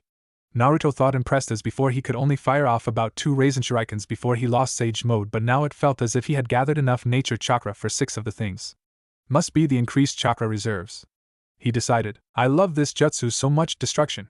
Wonder what would happen if he made another elemental variant to the Rasengan. Akane thoughts as she wondered at all the possibilities that elemental variants to the Rasengan. The damage caused by this is impossible to match with any other jutsu except for the tailed beast bomb. Still, even if it's been a while since I've saw it, the damage it causes still amazes me, were Tenten's thoughts as she looked on in awe. Such a jutsu. To even be able to use it must have taken months if not years of training. I understand why Wenny-chan chose him for her mate. Akira thought as she gazed in shocked amazement. Naruto suddenly realized something. Girls? He asked nervously. Yeah? They turned to him as they heard the nervousness in his voice. I think that the whole village was able to see that. He said, still nervous, causing the girls' eyes to widen in realization. So I think that we should run. He shouted the last part as they took off at high speed. They didn't stop running until they were 2 miles away from the field. The next morning, Naruto sighed as he walked onto Training Ground 7. It seemed that his and the girls' escapade yesterday had stirred quite the fuss. Every ninja he saw afterwards was heading towards the area. They had been lucky to get out of the area when they did, as 10 seconds later it would have been too late to escape. The girls had left him and Akane to go home a couple hours after, and Akane had gone back to the Mindscape after getting used to being outside again. He sighed again as he looked up to see Sasuke and Sakura sitting against a tree in the middle of the field. As soon as she had spotted him, Sakura jumped up and shouted, "Naruto Baka, you're late," and tried to punch him. And just like yesterday, he dodged it, grabbed her arm, and pinned it behind her back. "What did I tell you about that?" Naruto asked rhetorically. "And as for me being late, Sensei isn't here at the moment. So as long as I'm here before Sensei is, then I'm not late, am I, Kakashi-sensei?" He finished calling out to over by the trees. Kakashi, who had been observing his genin interacting with each other, was surprised when he had been called out. Snuffing out his surprise for now, he walked calmly out of the trees and over to his team. "Naruto's right, Sakura. But I've got to ask, how is it that you knew I was there, Naruto?" he asked as he stopped in front of them. Naruto simply smirked and replied, "A good ninja never tells his secrets." Kakashi nodded his head, accepting the answer for now. "Very well, your test is to..." He reached into his hip pouch and brought out 2 bells. "Get these bells from me.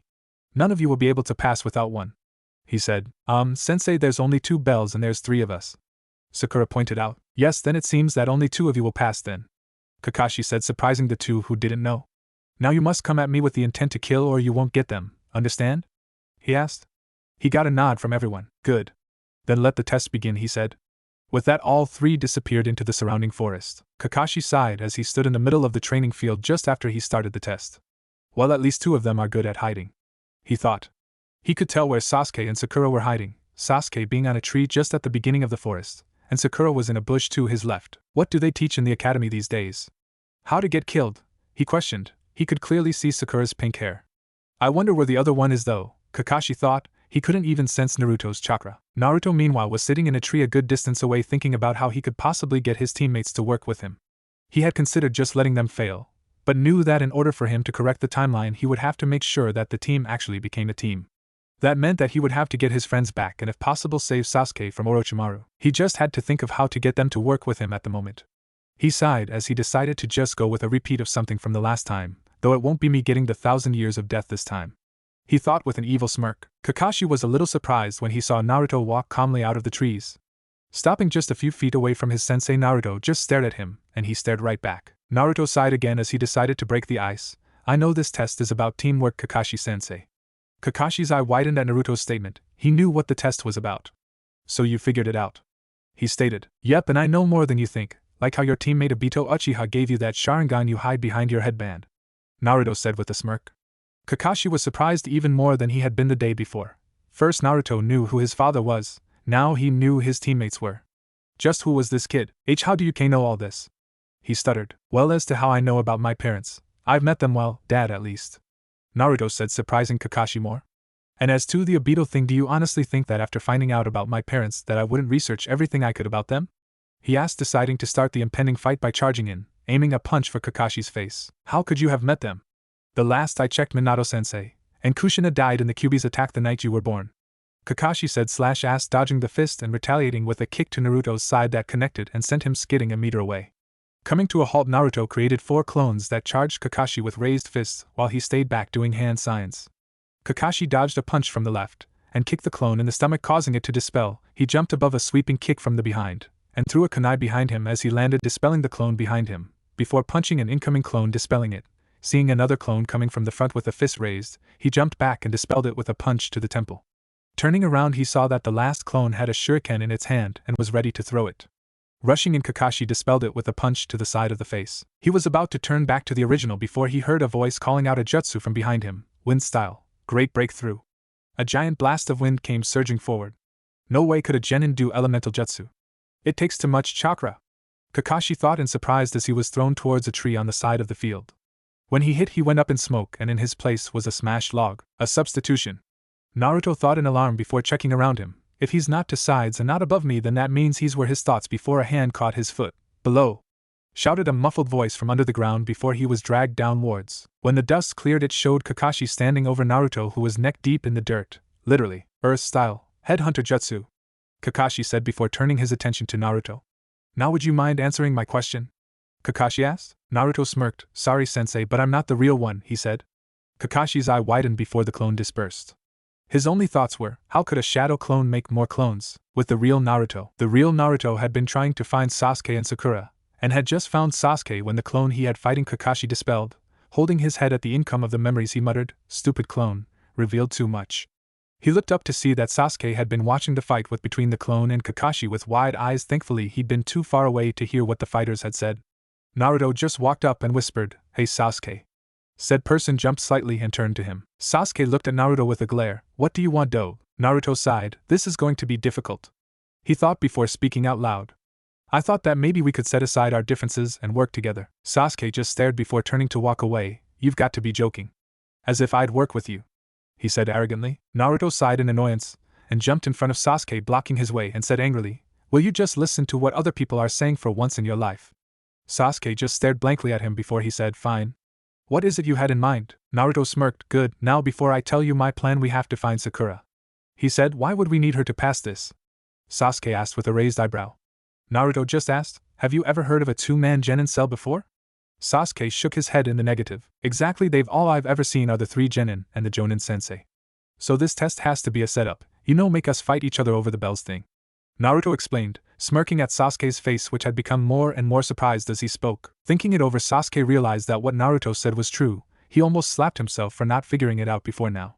Fine, let's find Sakura, he said in depression. I knew you'd see it my way, Naruto said with a grin. Finding Sakura had been easy after Kakashi had done his lesson on genjutsu. We all know what was in the genjutsu was the same as canon. It had been convincing her to work with, then that was the problem. She had been all for helping Sasuke, just not Naruto.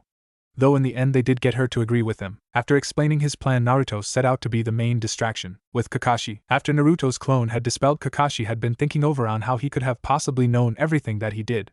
Like how he knew who his parents were, or how Naruto knew he had the Sharingan. Kakashi knew that Obito being his teammate was common knowledge to anyone who researched the Yondaime students. What he didn't know, however, was how Naruto knew about his parents. The Hokage had kept his heritage secret to protect him. Damn it, he also knew the Hokage had planned to reveal his heritage when he reached Chunin, and tell the village when he reached Jonin. But what was really bothering him was the fact that not only had Naruto known about them but claimed to have met his father.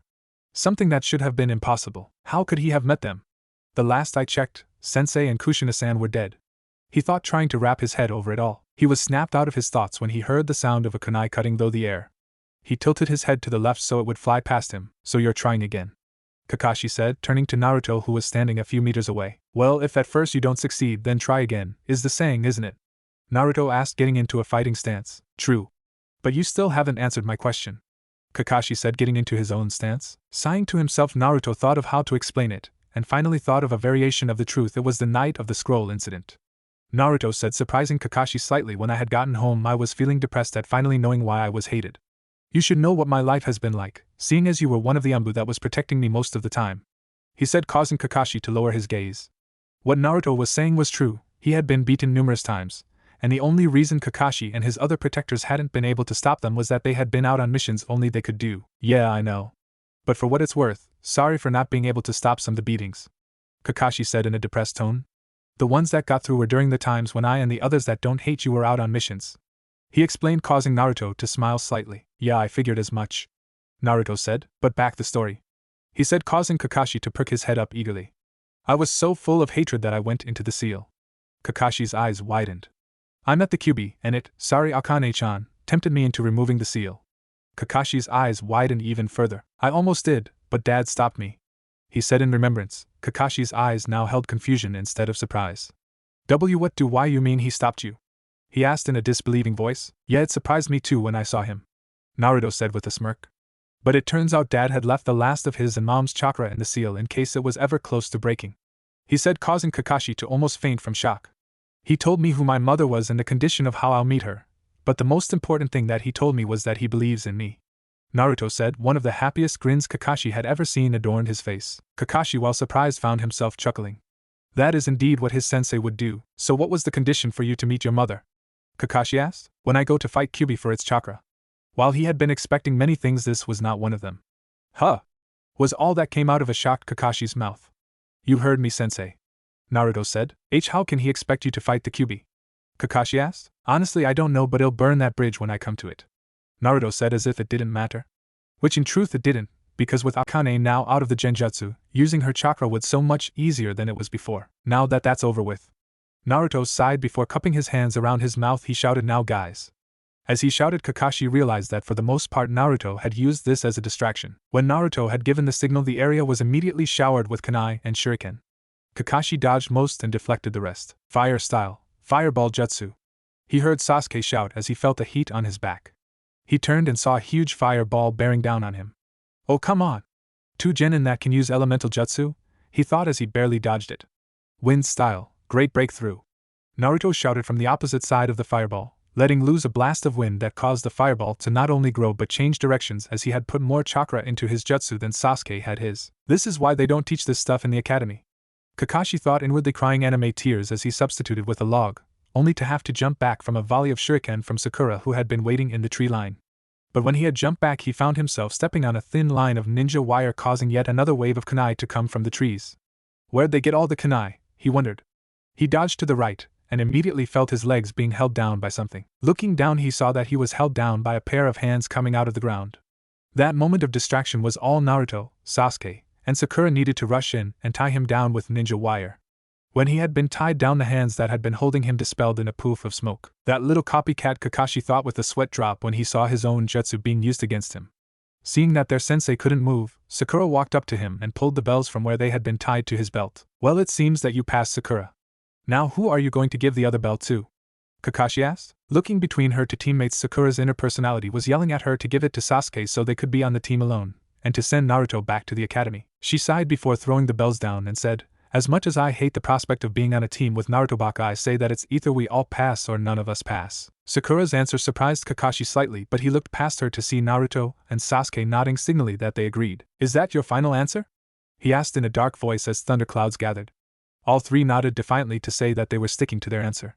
Very well, then you all pass, he said as the clouds went away. Naruto merely smirked as the other 2 were shocked. Huh! Was all that would come from their mouths. Cue Kakashi's speech from canon. I'm just too lazy and tired to type it. Now meet up here at 9 so we can start our training and missions, Kakashi said. Though, Naruto, I would like to talk to you for a moment, Kakashi said to 2 of his students, surprised, before they walked off. They waited for a minute for them to walk a far enough distance so that they couldn't be heard. Okay, Kakashi-sensei, what is it that you needed me for? Naruto asked, though he had a feeling as to why. Kakashi sighed and asked, did you use all that for a distraction, or were you telling the truth? Naruto's smirk could be seen from space. It was both.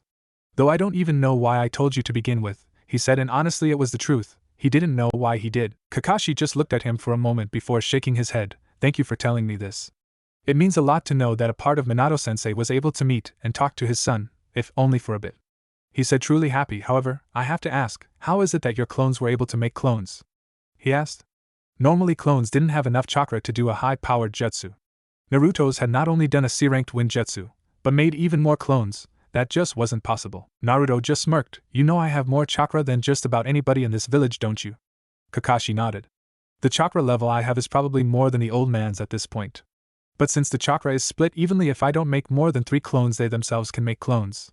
Though the memories of those go to the clones that made them, he said a bit sheepishly at the end. Kakashi's eyes were almost popping out of his head by the end of Naruto's explanation. Snapping out of his shock, he heard Naruto ask something he wasn't expecting.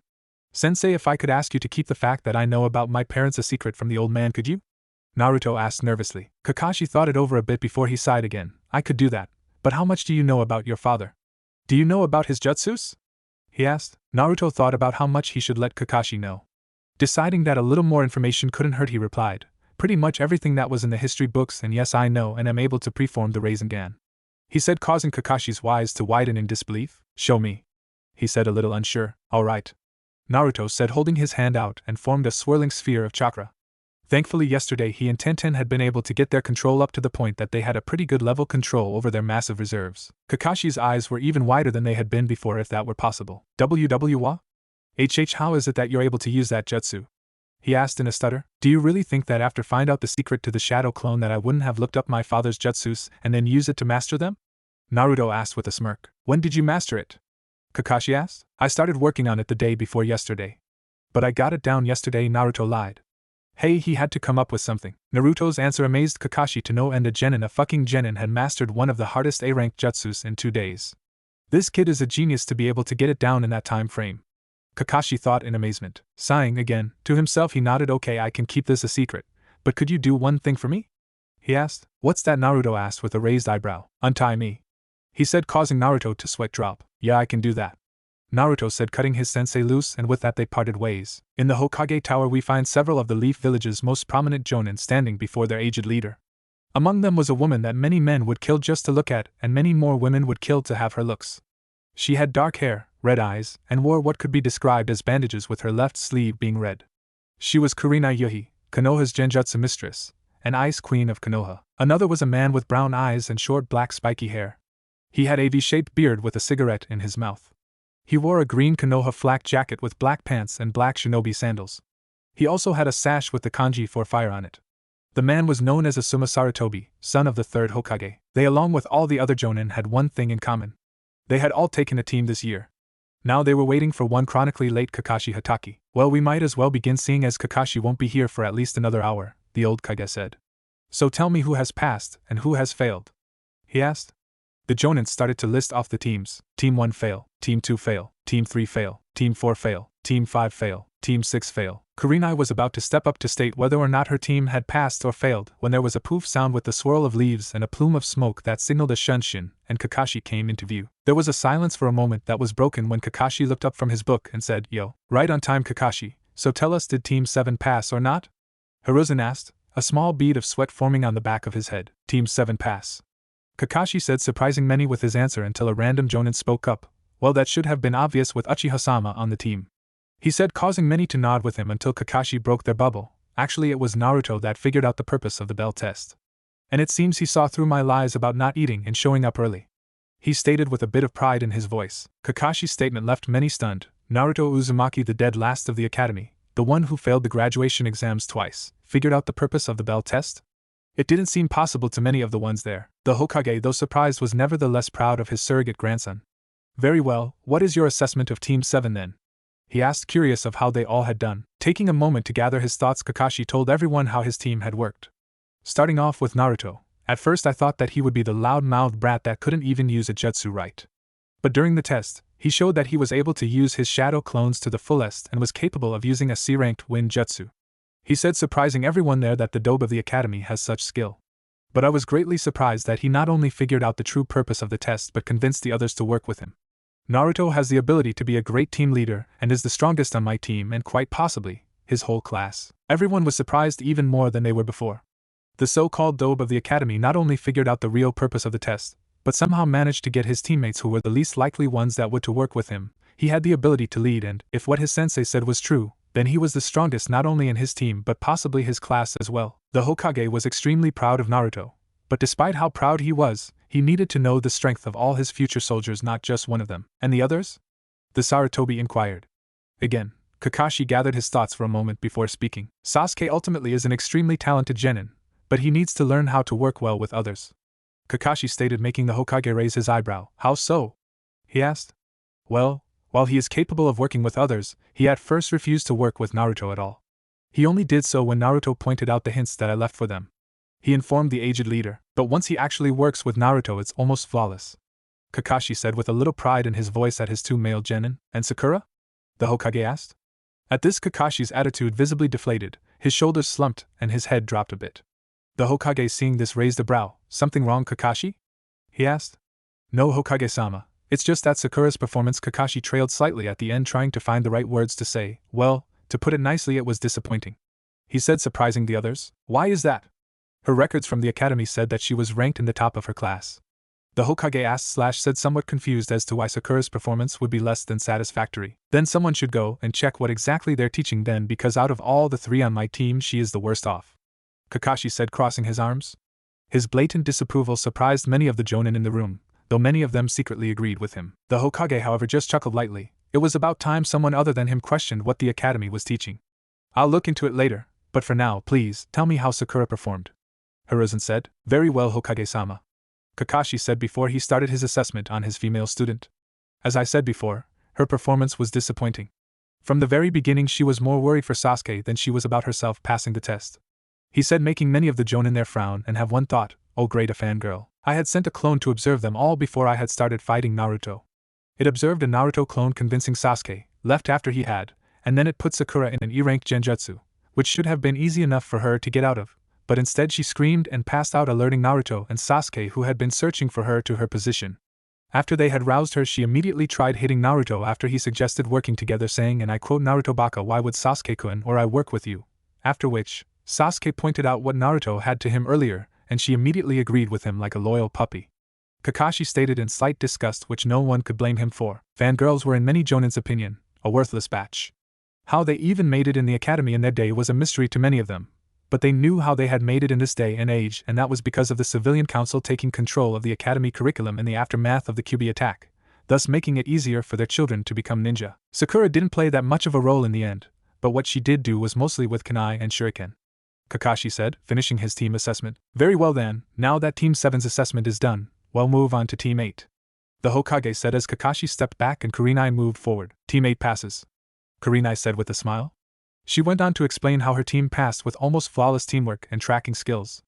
All that she really noted that needed work was Kiba's and Hinata's attitudes. Kiba being too brash needed to be toned down a bit, and Hinata being too shy needed a confidence boost. As she stepped back, Asuma stepped forward. Team 10 passes, he said with a wide grin. He explained how his team passed with excellent teamwork from years of working together when their families got together, and how they used basic Ino Shikucho formations. Alright then, Teams 7, 8, and 10 pass and Teams 1-6 fail. Everyone is dismissed except for Kakashi. The age-challenged Kage said. Everyone minus Kakashi, who had a questioning look, left. What is it you need of me, Hokage-sama? Kakashi asked in a serious voice. The Hokage sighed before he spoke. I have a feeling that there's more to Naruto's skills than you told everyone, he said. Kakashi was a little surprised before he sighed. Yeah, he's a lot more skilled than I led everyone to believe, but he has asked me to keep most of what he revealed to me a secret from everyone.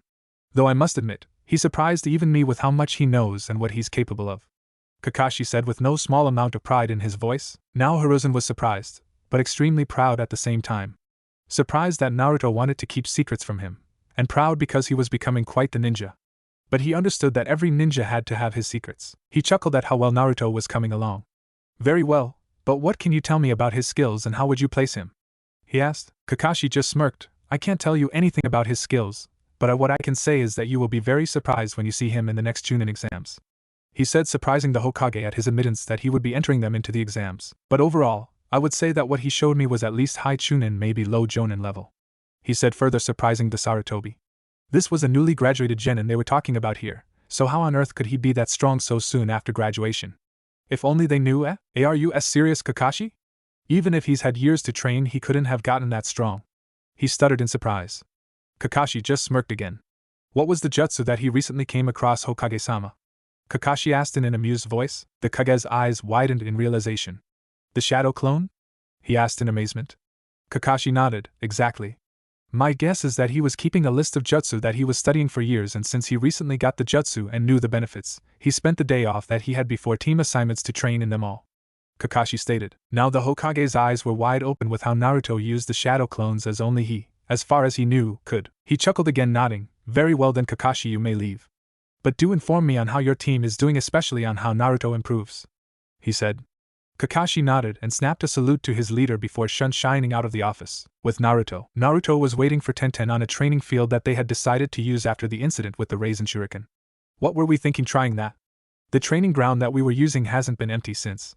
And he was right, it hadn't. The Umbu had roped off the area and hadn't let anyone in. It wasn't my idea, Naruto-kun, it was yours, Akane said in an innocent voice, making Naruto's sweat drop. Now that's not fair, Akane-chan, he whined. You were all for the idea before we had to run for it. He thought to her, and he could almost feel her pouting at him, causing a smirk to form on his face. I could withdraw the contract and let you fend for yourself until you get the Toad contract, you know, Akane said, trying to get to him, and it worked like a charm. When he had heard what Akane said, Naruto had somehow brought himself into the Mindscape and was now kneeling in front of her. Please don't do that, Aka-chan. I'll do anything to keep the ability to summon, he said, and then thought of something. Besides, how am I going to be able to bring you out of the seal for our date tonight? he asked, now that had her wide-eyed and blushing. A D-date? She asked. What? Can't I take you or Tenten out every now and then? He asked, trying to figure out why he didn't do this when the three of them first got together. The next thing he knew was that his lips were being assaulted by Akane's own. It was a bit of a surprise to him because when it came to this kind of activity, Akane was usually on the shy side. He opened his mouth when he felt her tongue asking for entrance, and proceeded to battle with hers. He won, and though they had kissed before, it was never like this, and he was a bit surprised when he found that her mouth tasted like raspberry. Akane moaned when Naruto's tongue massaged hers. Akane was in heaven. She had never felt like this before. Oh Kami, if this is what kissing feels like, then I can't wait for when he's in his older body to get to the good stuff. Akane thought, moaning again. When the need for air became apparent to them, they pulled away from each other, panting a bit. I guess that you want to go out tonight? Naruto asked with a knowing smirk. Akane nodded in excitement. Oh yes, I would really enjoy being able to go on a date tonight, Naruto-kun, Akane said in an equally excited voice. Though summon me when you get out, Tenchan is here, she said, sensing her fellow Naruto lover coming onto the training ground and pushing the blonde to the real world. When Naruto opened his eyes, the first thing he saw was the smiling face of Tenten close to his. Hey Tenchan, what's up? He asked, smiling at her. Not much, just that I've been waiting to do this since this morning, she said before closing the gap to claim his lips in a passionate kiss. Naruto's eyes once again widened in surprise before he smirked into it and began a battle for dominance. They only stopped because of the need to breathe became too much. Pulling back just a bit, he smiled even more. How did I ever get this lucky? He muttered mostly to himself, but Tenten still heard it. Don't know, you're just lucky, I guess, she said with a small grin of her own. Not that I don't mind the meet and greet, but I do believe that you have to ask her something, Naruto, Akane said in Naruto's head, making him nod to her as he stepped back from Tenten, bit his thumb and went through the hands, slammed his hand down, and in a puff of smoke Akane was standing before them with a smirk. Turning to Naruto, she smirked more. Don't you have something to ask her? Akane asked, making Tenten look at them with some confusion. Right, he said before walking up to Tenten and gently grasped her hands in his. Tenten, would you do me the honor of taking you and Akane-chan out to dinner tonight? He asked in a low tone. Tenten's face was as red as a tomato. Naruto-kun's asking me out, she thought in shock and embarrassment. Understandable, because this would be the first date she had ever gone on. She snapped out of her thoughts. She saw Naruto's face close to hers with a concerned look. You okay, Tenchan? He asked, his concern seeping in his voice. Why yeah, I'm fine, Tenten said, still blushing. And of course you can take me out to dinner, she said happily with a large grin. Good. Then he'll pick us up here at 7 tonight then, Akane, who had been watching from the side, said, and grabbed Tenten's arm in hers and began dragging her away. Said panda-haired girl was too confused as to why she had grabbed her and was dragging her off to do anything about it. Hey, what about training? Naruto called after them. Yeah, don't we have to train? Tenten asked, coming out of her confusion. Not today, we don't. We have to get ready for our date tonight. I don't know about Tenten, but I could use a few more outfits than what I'm usually wearing, she said, referring to the blue kimono she had on. So we're going to spend this time shopping. She finished walking off the field, Tenten still held tightly in her grasp. Naruto just stared after them leaving until they were out of his sight. He sighed when he couldn't see them. Girls are weird, he said before heading out to get reservations and to shop for his own clothes. With Akane and Tenten an hour later, it had taken a while to get to the nearest clothing store from the training ground they had been at. Was it really a good idea to just leave him without letting him know where we're going? Tenten asked, looking over some of the clothes in her size that the store had to offer. Akane, who was inside the changing room trying on something that she had found, smirked. I figured that we could let him do his own shopping and to get reservations somewhere, she said, and then she poked her head out from behind the curtain. Though I think that we should go over who else is going to be with Naruto. Tenten, who had looked up when Akane had spoken, said, yeah, I've been thinking about that too, and I've got an idea on who else there should be. Oh? Do tell, Akane said with a raised brow. Well, you know that Naruto-kun saved Gaia from her own tailed beast, right? She asked, making Akane nod, and from the look that I saw her give him when we revived her, she might like him romantically, though we'd have to find a way to save her from the one-tails again, Tenten said with a thoughtful look at the end. Akane looked thoughtful as well before her look turned into a grin. I think I might know who else would like him, provided that we can introduce them when he goes on that mission to Takigate, Hidden Waterfall Village, she said, making Tenten look at her in confusion. Who would that be? The only person Naruto knows from that village is Shibuki. So who could you be meaning? She asked, confused, making Akane's grin widen. Gaia isn't the only female Jinchuriki, she said, making Tenten's eyes widen. Taki happens to have one of their own, and it just so happens that said Jinchuriki is female, Akane finished, causing Tenten to realize what she meant. So you're saying that we should get Taki's Jinchuriki together with Naruto-kun? Tenten asked curiously. Akane nodded before her head went back into the room. Yeah, and if what I've heard from Shichibi is right, she's had a similar time to what Naruto-kun's had to being a Jinchuriki, she stated in a low voice in the end. Tenten's head dipped in sadness, remembering what Naruto's life had been like. If someone else's had been like that, then she could see why Akane would want to get her with him. Her head shot up in realization when she thought back to what Akane said. What do you mean by what I've heard form Shichibi? She asked, confused. Her question made Akane blink for a moment before she realized what she meant. Oh, didn't I mention that we tailed beasts can communicate with each other? She said, popping her head out from behind the curtain again. She saw Tenten shake her head to the negative and she sighed. Yeah, I probably should have told you guys sooner. But since we were born from the same being, we have mental connections to each other, and can communicate every now and then.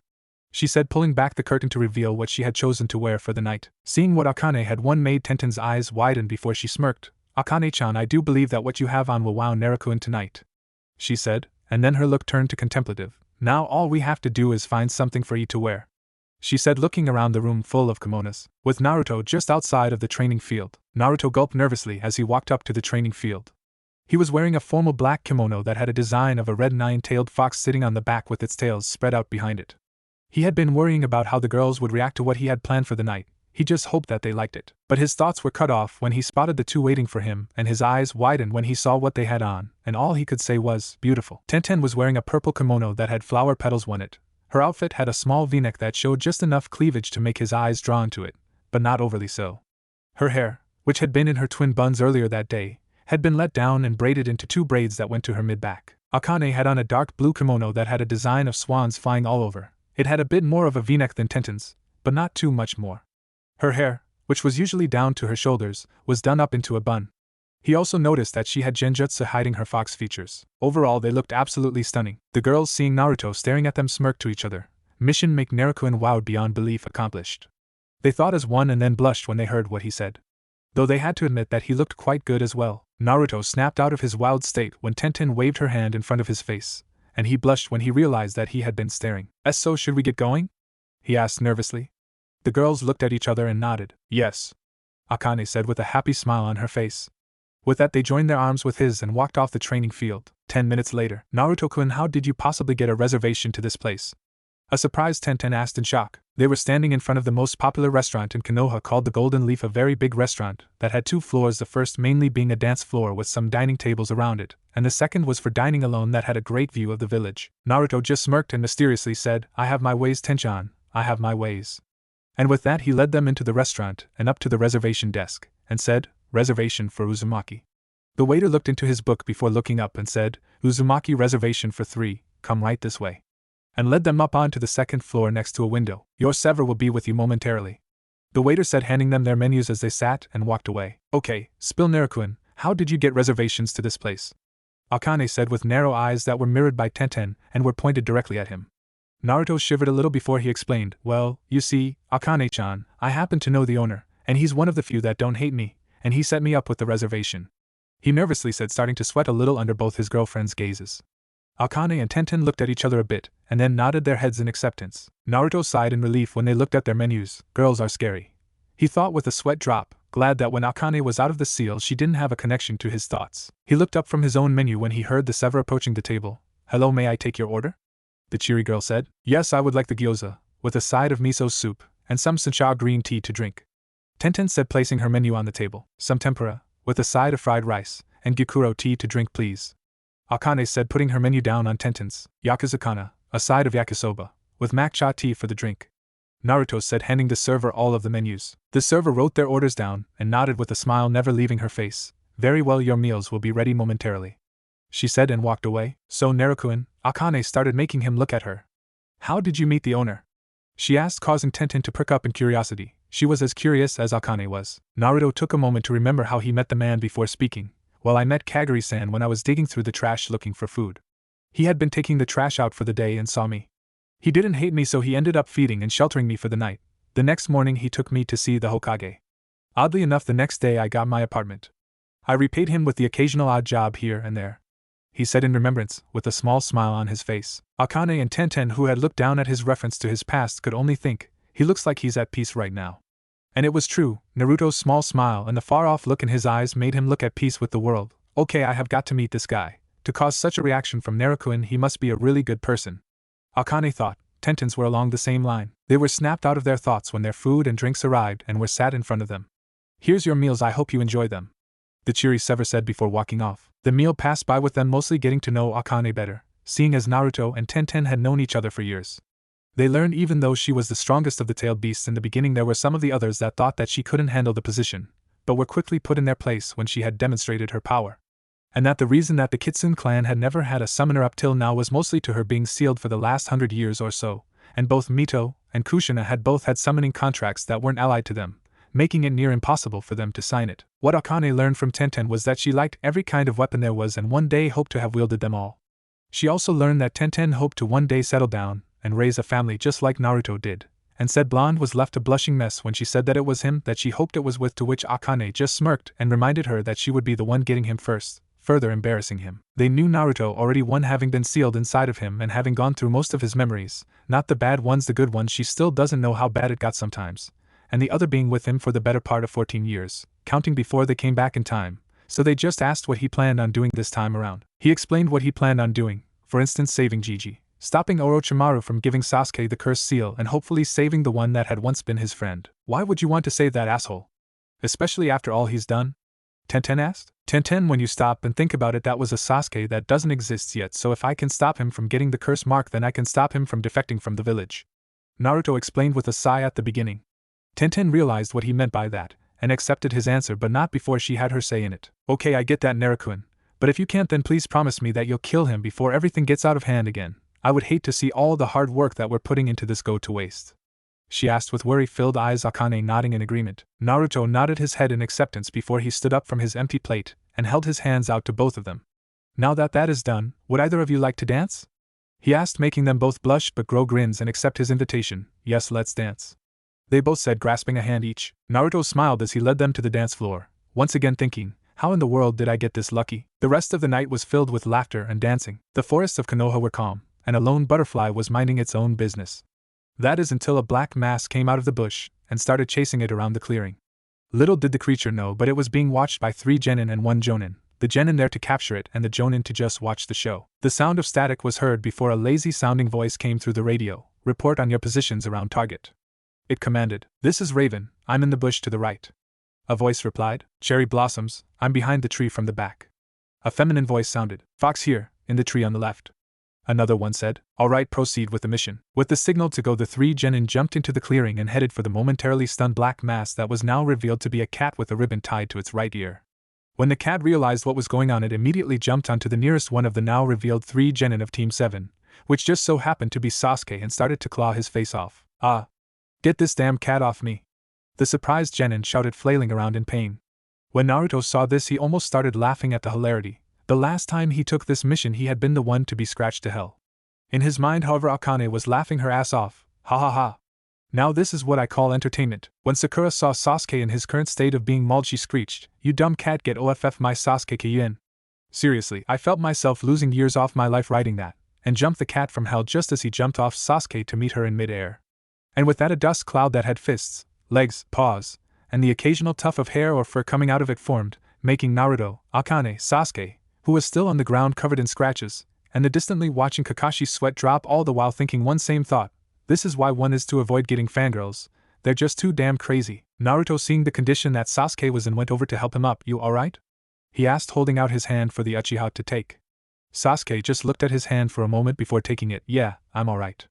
Just wish that we could have been teamed up with someone else other than her, he said, pointing to the cloud. That loud hisses and shouts could now be heard from inside, making Naruto nod, releasing a sigh in depression. I know what you mean. Out of all the people to have on our team, it had to be a rabid fangirl, he said, making Sasuke release a depressed sigh of his own. Though I do have an idea, Naruto started, making Sasuke look at him in curiosity. We could put these 2 into the underground fighting competitions.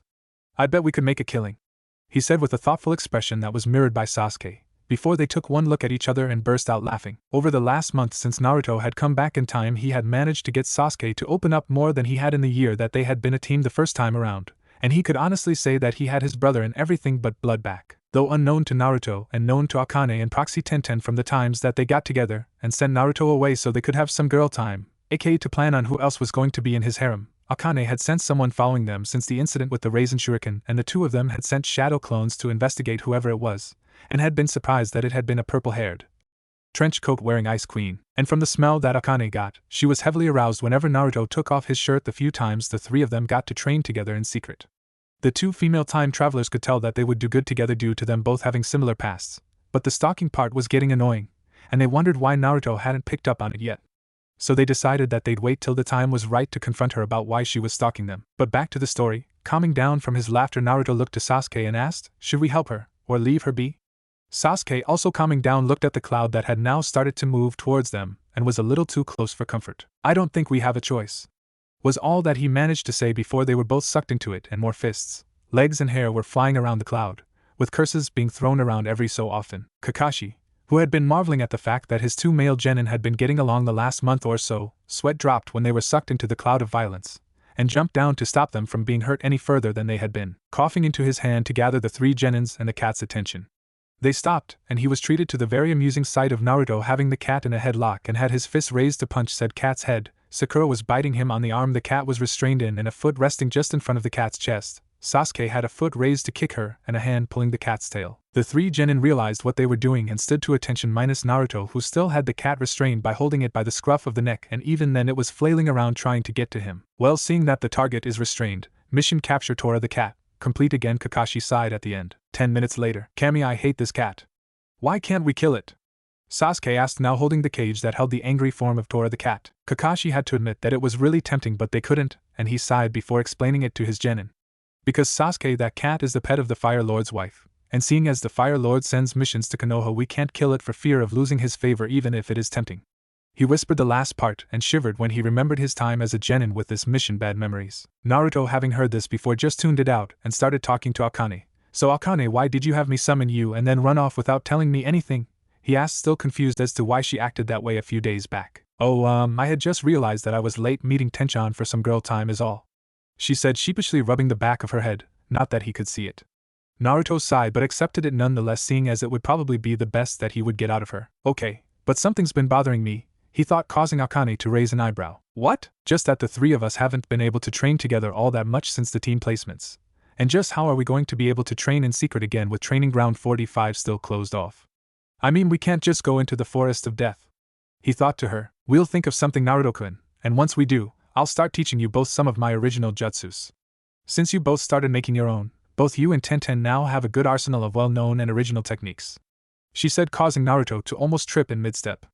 It had been a while since Akane had said that she was going to teach them some of her original moves, and they were pretty damn excited to learn them. "What are you going to teach us? Is it really cool?" he asked excitedly, causing Akane to giggle into her hand. "You'll see, Naruto-kun, but you're at the mission assignment room," she informed him, causing Naruto to jerk his head up to see that they were indeed just outside the room where they got missions. He sighed again, causing his teammates to look at him weirdly. "You okay, Naruto? You look like you zoned out for a while," Kakashi asked, somewhat worried for his sensei's son. Naruto just nodded and rubbed the back of his head, looking sheepish. "Yeah, I'm fine, sensei. Just been thinking on a few techniques I'm trying to improve, and I guess that I just got lost in my thoughts," he said, causing Kakashi to nod and go back to his book, Sasuke to raise a brow, and Sakura to humph and look away. Kakashi, even though he nodded, couldn't help but wonder what the techniques Naruto wanted to improve were. His eyes widened in disbelief when he thought of something. Could that technique that looked like a shuriken have been him? Sensei had wanted to complete the Rasengan, but couldn't find a way of adding his affinity to it. If that was Naruto, then he should be at Jonin level in skill and nature manipulation, seeing as it was obviously made of wind. I'll have to check these guys' affinities later, so for now it's just speculation, he thought, keeping his eyes on Naruto, who had stepped in front of him to open the door to the mission room. Naruto hesitated slightly when he went to open the door. This is it. Time to face Gigi. I hope I can act up in front of him, he thought nervously. He opened the door, and immediately felt his eyes burn with tears upon seeing the man who had been like a grandfather to him sitting behind his desk. Naruto quickly composed himself as he stepped into the room and stood beside the rest of the team. Kakashi, who had seen the way Naruto and briefly froze as he walked into the room and filed it away for later, walked up to stand next to his team. Mission: capture Tora the cat. Complete, Hokage-sama, he said lazily while his nose was buried in his book. The old Kage sighed at Kakashi's lazy posture, but smiled at seeing his surrogate grandson and his new look. It seems that he's taking things seriously now, especially since he got rid of the jumpsuit. Very good, Team 7, you broke the old record of 3 hours and 50 minutes, and brought it to 2 hours and 14 minutes. Now Iruka, he said first to the team, and then addressed the scared Chunin beside him, who snapped to attention. Would you mind informing the client that her cat has been found again? He said, and like Kakashi whispered at the end, causing everyone in the room to sweat drop. Really, just how long has this cat lived? Was the general thought everyone in the room, as even the Hokage had bad memories of the capture Tora mission. Yes, Hokage-sama, Iruka said. He got up and headed out of the room to inform the Fire Lord's wife. and almost the instant that he left there was a loud yell of, "Tora!" And the door to the room was almost knocked off the hinges as a fat large woman came running into the room, snatched the cage off the table where Sasuke had set it, grabbed Tora and hugged/crushed the yowling cat into her bosom. Said cat was trying to claw her way out of its owner's overly affectionate, well, she thought it was, grip, while screeching at the top of its lungs, begging for someone to rescue it. Seeing this, the genin had varying thoughts to Tora's pain. Yes, squeeze that thing, were Sasuke's thoughts, and he had the evil look and insane laugh to go with it. Even if I hate that cat, someone shouldn't be doing that, Naruto thought, looking at Tora with sympathy. He never really liked the cat, but even he wouldn't do that to it. I wonder if Sasuke-kun would like. Do you even have to guess what was going on in Sakura's mind? After the Fire Lord's wife had left the room, the Hokage addressed Team 7 as he went through the D-rank pile on his desk. If you feel like you can take more missions, we have dog walking, babysitting, fence painting, or Tora come back. Catching the cat again, he said with a sweat drop. Actually, Hokage-sama, I believe my team is ready for a C-rank mission, Kakashi said, not wanting to see his team suffer anymore and knowing that at least 2 of them were ready for one, and he unknowingly stopped Naruto from bribing the Hokage with the secret of defeating paperwork to get it. Sarutobi, however, just looked at the Jonin before he asked, "Are you sure, Kakashi? I know that your team has taken the required number of D ranks, but they did graduate just under a month ago." "Yes, Hokage-sama, I believe that they are ready to have a low C rank at the very least," he said. Sarutobi looked over at the team that was gathered on the side of the room. Naruto and Sasuke were talking quietly in the corner, and Sakura was staring at Sasuke. Well, at least 2 of them look ready for it. Sakura, however, doesn't, he thought before nodding his head. "Alright, I'll allow it, but I wish to have a word with you later," he said, and Kakashi nodded in understanding. Irika's questioning the decision to send Team 7. Sarutobi turned to Irika again and asked, "Could you send Tazuna in?" Irika nodded and left the room and came back a moment later with an old man that smelled heavily of alcohol. Said man looked at the now standing to attention team and snorted, "I asked for a team to protect me, not for a bunch of kids.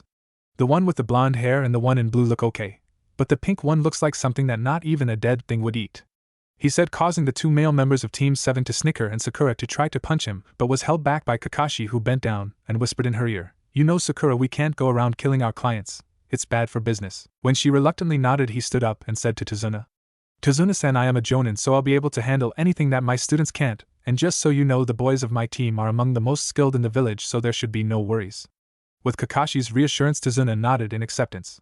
"Very well, we'll leave in the morning, meet at the north gate at 8 a.m. sharp," Kakashi said, both to his team and Tazuna, waving them out the door. "I'll see you guys later, I've got someone to meet," Naruto said, but before he could leave he was stopped by Sasuke, who had his hand on his shoulder. "Hold up, Naruto," he said.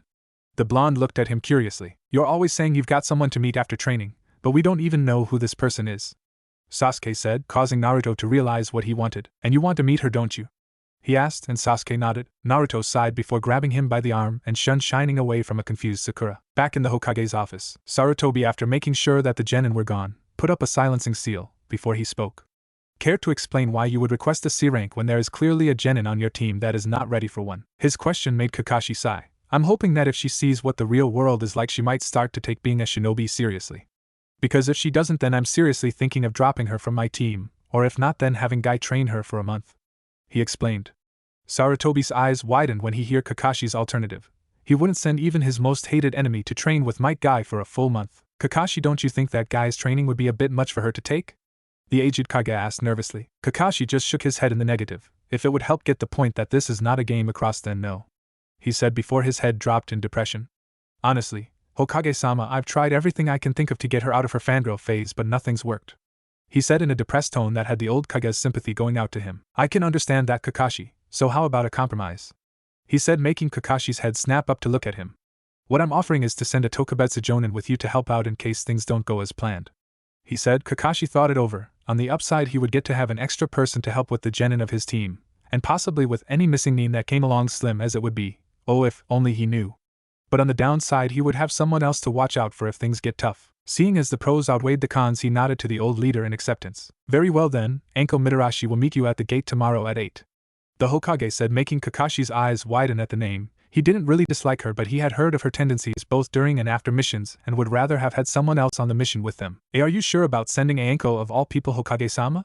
Kakashi shakily asked.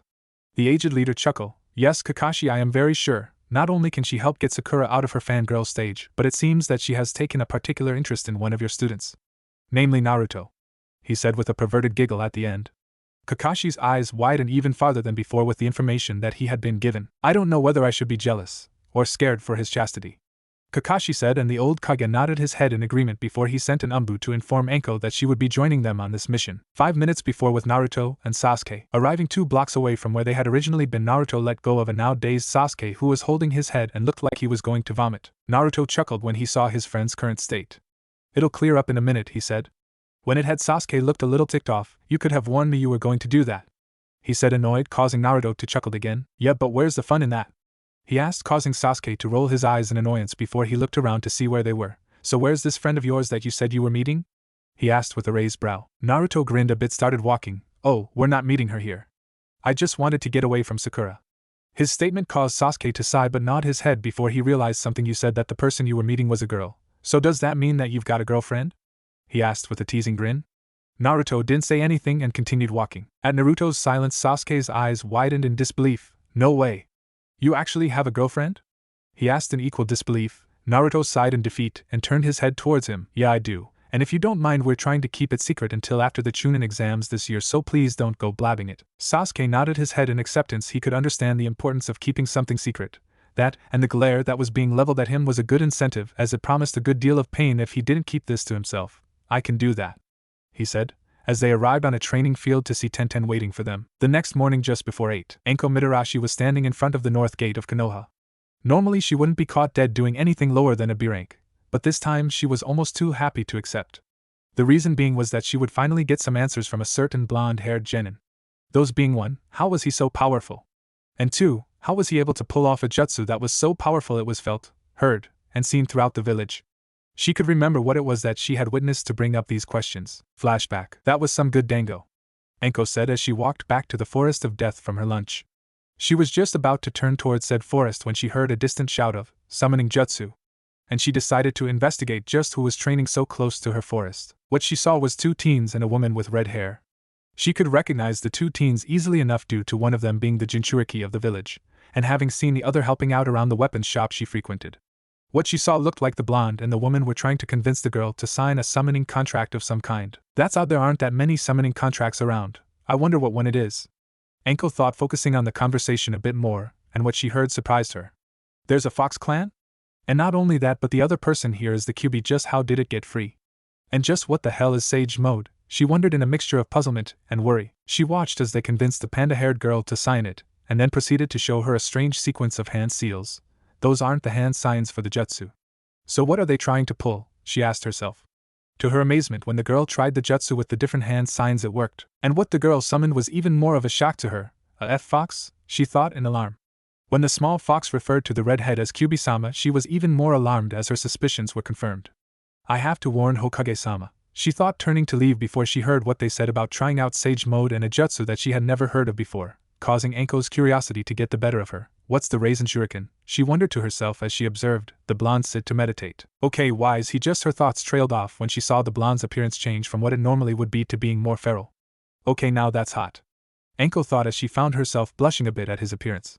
When he stood and said that he would try this Raisin Shuriken thing, she got really excited. She however raised a brow when he summoned up a couple of shadow clowns and held out his hand to them, and they started to wave their own over it. That is, until she saw the jutsu taking shape and letting out a loud bell-like screech. All that Anko could do was stare in amazement at what she was currently seeing, and the advents that followed. Needless to say, she didn't get to tell the Hokage of her discovery. Flashback end. The entire month since then she had been following the 3 around whenever she could, and found that all 3 were dating. She didn't know why, but for some reason the thought made her somewhat jealous. She also discovered that the kyuubi, or Akane as she liked to be called, could be summoned by the 2 teens at any time, that both of them had 4 affinities, and that they both had enough chakra to make hundreds of shadow clones at a time. And for some strange reason, whenever Naruto took off his shirt when he got too sweaty, she found herself getting hot under the collar. Not that she could complain, seeing as he was well on his way to becoming a well but not overly so muscled young man. She had often found herself drifting off in those instances, thinking about what it would be like to be held in those strong arms of his and feel those chest muscles of his on her. "Damn it, girl, you're off track. Focus," she thought with a blush as her previous thoughts were heading straight for the gutter, and wiped a bit of drool from her chin. Anko still hadn't gone to the Hokage about what she saw that day and didn't know why. She just felt that they were hiding their strength for a reason and left it at that. She sighed in frustration and looked up to see the object of her frustration approaching the gate, studying a scroll with a thoughtful expression on his face. "With Naruto current time. Okay, so if I add this there and move that over here, it should be able to work, right?" Naruto thought to his tenant/girlfriend, looking at a seal that he had designed. The purpose of the seal was to make a shadow clone transfer muscle memory instead of knowledge when it dispelled 1. The only problem was that Akane, who had a very good knowledge of seals, had pointed out that what he had designed would make numerous copies of a shadow clone's knowledge and overload his brain. The good thing was that he had gotten most of it right, just not the part that would transfer the memory to his muscles. Naruto, never being one to let an opportunity go to waste, had another idea for the seal he had made, too, but at the moment he was working on getting it right so he could use it without endangering himself. Or Tenten. Not quiet, Naruto-kun. See the symbol next to the kanji there? She asked, referring to an area just next to the main portion of the seal. Yeah, what about it? Naruto asked, making her roll her eyes. You need to move that over to the center of the seal and replace it with that one there, she said, producing an image of what to do and sending it to his mind's eye. Naruto's eyes widened when he received the image Akane sent him. Now I get it, Akane-chan. So when I move it there, adjust this, and move that there, done, he shouted, the end causing Akane to smirk somewhat but rub her ringing ears. Naruto looked up when he arrived at the gate to see that he wasn't the only one there, and that the only one to have scared him but made him wish for more of it was the one standing there, looking at him with a mixture of curiosity and hunger. He shivered when he remembered the last time he had run into her. It was both a frightening and somehow pleasant experience that he would rather not talk about. He yelped when he suddenly found himself lifted into the air by his collar and held directly into her face. What's going on? He asked nervously. I have questions for you, Gaki, and you will answer them. Understand? It was more of a demand than a question, but was said in a threatening voice that left no room for argument. Naruto nodded his head faster than one could say ramen to show that he was listening. Anko was just about to open her mouth to ask what she wanted when a lazy voice interrupted. You know, Anko-san, you threatening my student is making me rethink the decision the Hokage made about you joining us on this mission. The two of them turned their heads to see Kakashi, who had his head buried in his book, Tazuna, Sasuke and Sakura staring at them funnily. Grinning sheepishly, Anko set Naruto down. Sorry about that, Kakashi. I just had a question to ask and wanted to make sure he answered it, she said, scratching her cheek. Her response made everyone present sweat drop and think, and you had to threaten him / me? It was at this moment that Naruto realized something. Kakashi said, Kakashi-sensei, what do you mean that she's going with us? He asked. Inwardly he was panicking. How did this happen? This didn't happen last time. Oblivious to his students' thoughts, Kakashi replied as he led them all out of the gate. Well, the Hokage thought that it would be better to have some backup on this mission in case things got though, he said, and did not fail to notice the flinch that Tazuna made as he finished. Anko, who hadn't failed to notice it, just shrugged her shoulders and said in a bored voice, It's not like I could turn it down, seeing as it was a direct order from Hokage-sama. While she said this, she directed a look at the blonde genin that clearly said, We're not done here, making said blonde shiver and Akane to growl to herself, thinking, Sorry Tenchan, but if this goes on for much longer I'm going to have to confront her on my own. 1 hour later. The last hour had passed fairly quickly for the group of 6. Sakura had spent it either looking at Sasuke or asking questions about Wave and its military. Sasuke had listened to the answers since he was also curious, and trying not to kill a certain Pinkette. The 2 adult shinobi had spent it answering their questions and being on the lookout for bandits, while Tazuna had been gulping down bottle after bottle of sake. And Naruto had spent it going over what had happened the last time around and how to deal with the demon brothers he knew were coming and how to possibly save Zabuza and Haku. He looked up just as they came to the road that the demon brothers were going to ambush them and saw the puddle just a ways ahead. Okay, this is it. Keep calm and keep focused, he thought as he discreetly signaled to Sasuke and the 2 jonin that there was something amiss. Sasuke showed no signs of reaction other than nodding ever so slightly at him. The jonin just kept their eyes forward and nodded with Sasuke as they already knew, having sensed it as soon as they turned on the path. Good detection skills, though given the performance he gave on the bell test it should have been expected, Kakashi thought. The training this Gaki does with his little girlfriends is paying off.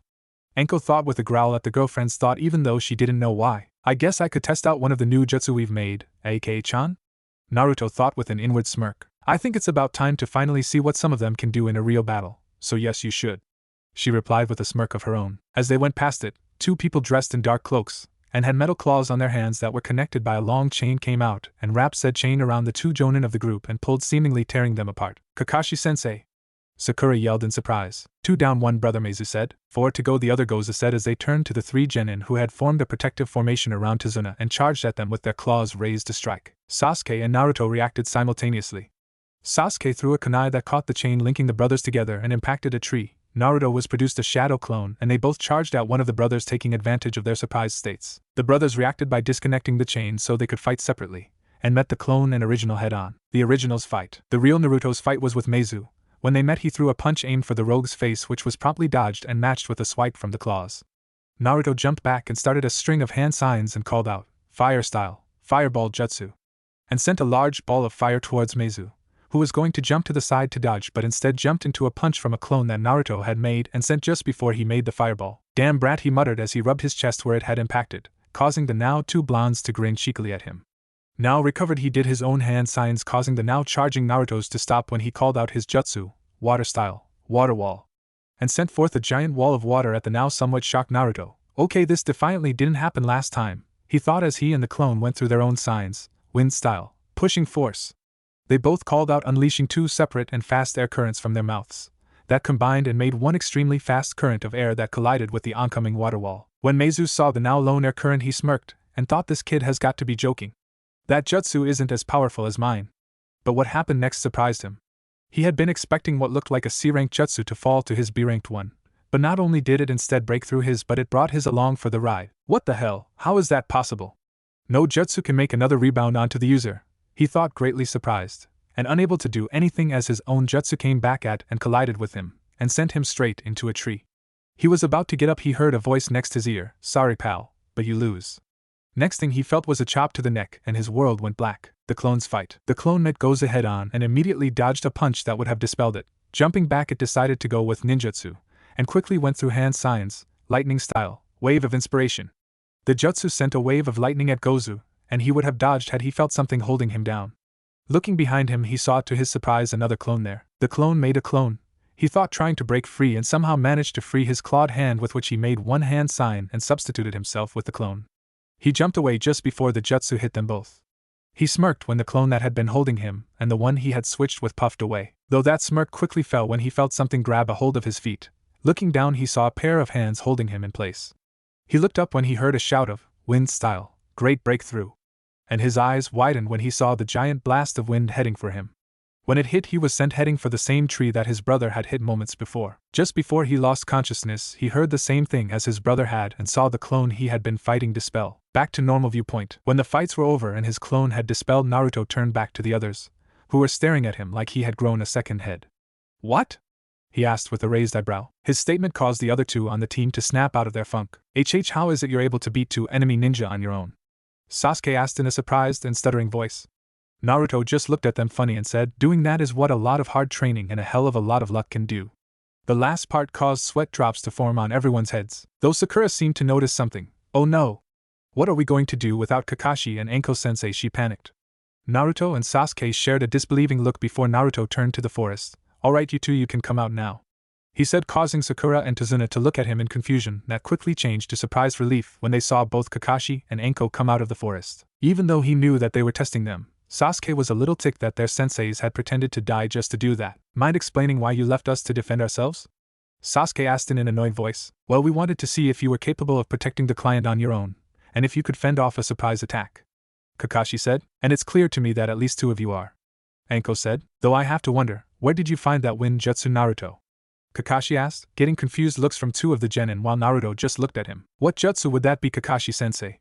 he asked, causing Kakashi and everyone else to sweat drop. "I think he means the one you used to push back that guy's water jutsu with. Pushing force, I think it was called," Anko said, causing Kakashi to nod. Even though she had been observing him the last month when she didn't have missions, and she hadn't seen him use that jutsu at all. She wouldn't have either, as he had made it during the few times she had been out on missions and hadn't been able to spy on his training. "I didn't get it from anywhere because I made it myself," Naruto said, causing them to widen their eyes in surprise. A genin making his own jutsu was unheard of, but here they were and they had just witnessed one in action. "Okay, we'll get back to this later, because I do believe that we have two Chunin level missing need to interrogate," Kakashi said, and Anko's face became twisted in an evil smirk that sent shivers down everyone's spine. "Oh goody, I get some new toys to play with," she cackled in a chilling but childish voice, walking over to the two knocked out and now tied up brothers. When she reached them, she easily started to drag them to the forest, but just before she entered, she turned to the others. "If you hear screams coming from over here, don't bother checking. It's just me playing with these new toys of mine," she said in the same voice as before, and with that she walked right on into the surrounding forest, and almost immediately the screams started. The others could only imagine what horrors she was doing to the two Rouge Nin. Just after the screams started, Kakashi turned to Tazuna and started his interrogation. "Alright, Tazuna-san, start talking," he said in a completely serious voice, one that two of the genin had never heard him use. Tazuna now was looking nervous. "I don't know what you're talking about," he said, trying to play innocent. "Don't try playing the fool, Tazuna.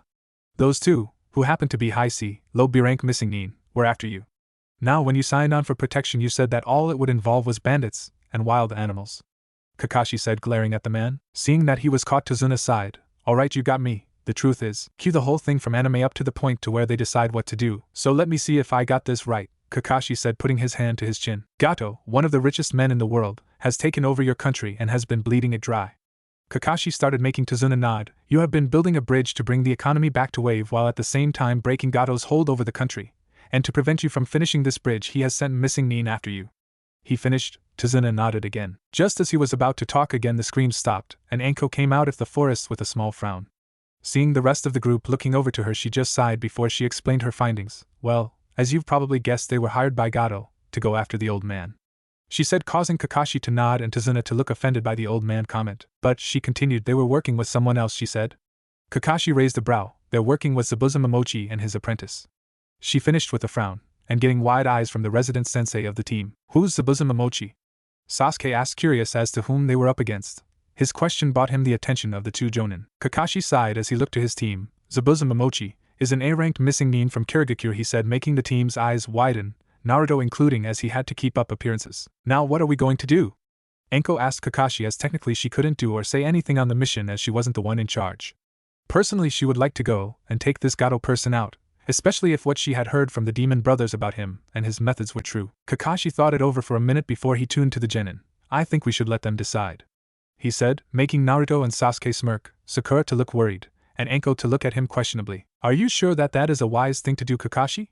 Anko asked. She may be a sadist, but she still had morals, and one of those happened to be to not put children, genin or not, into danger. Actually, it is, he said, causing her to raise an eyebrow at him in question.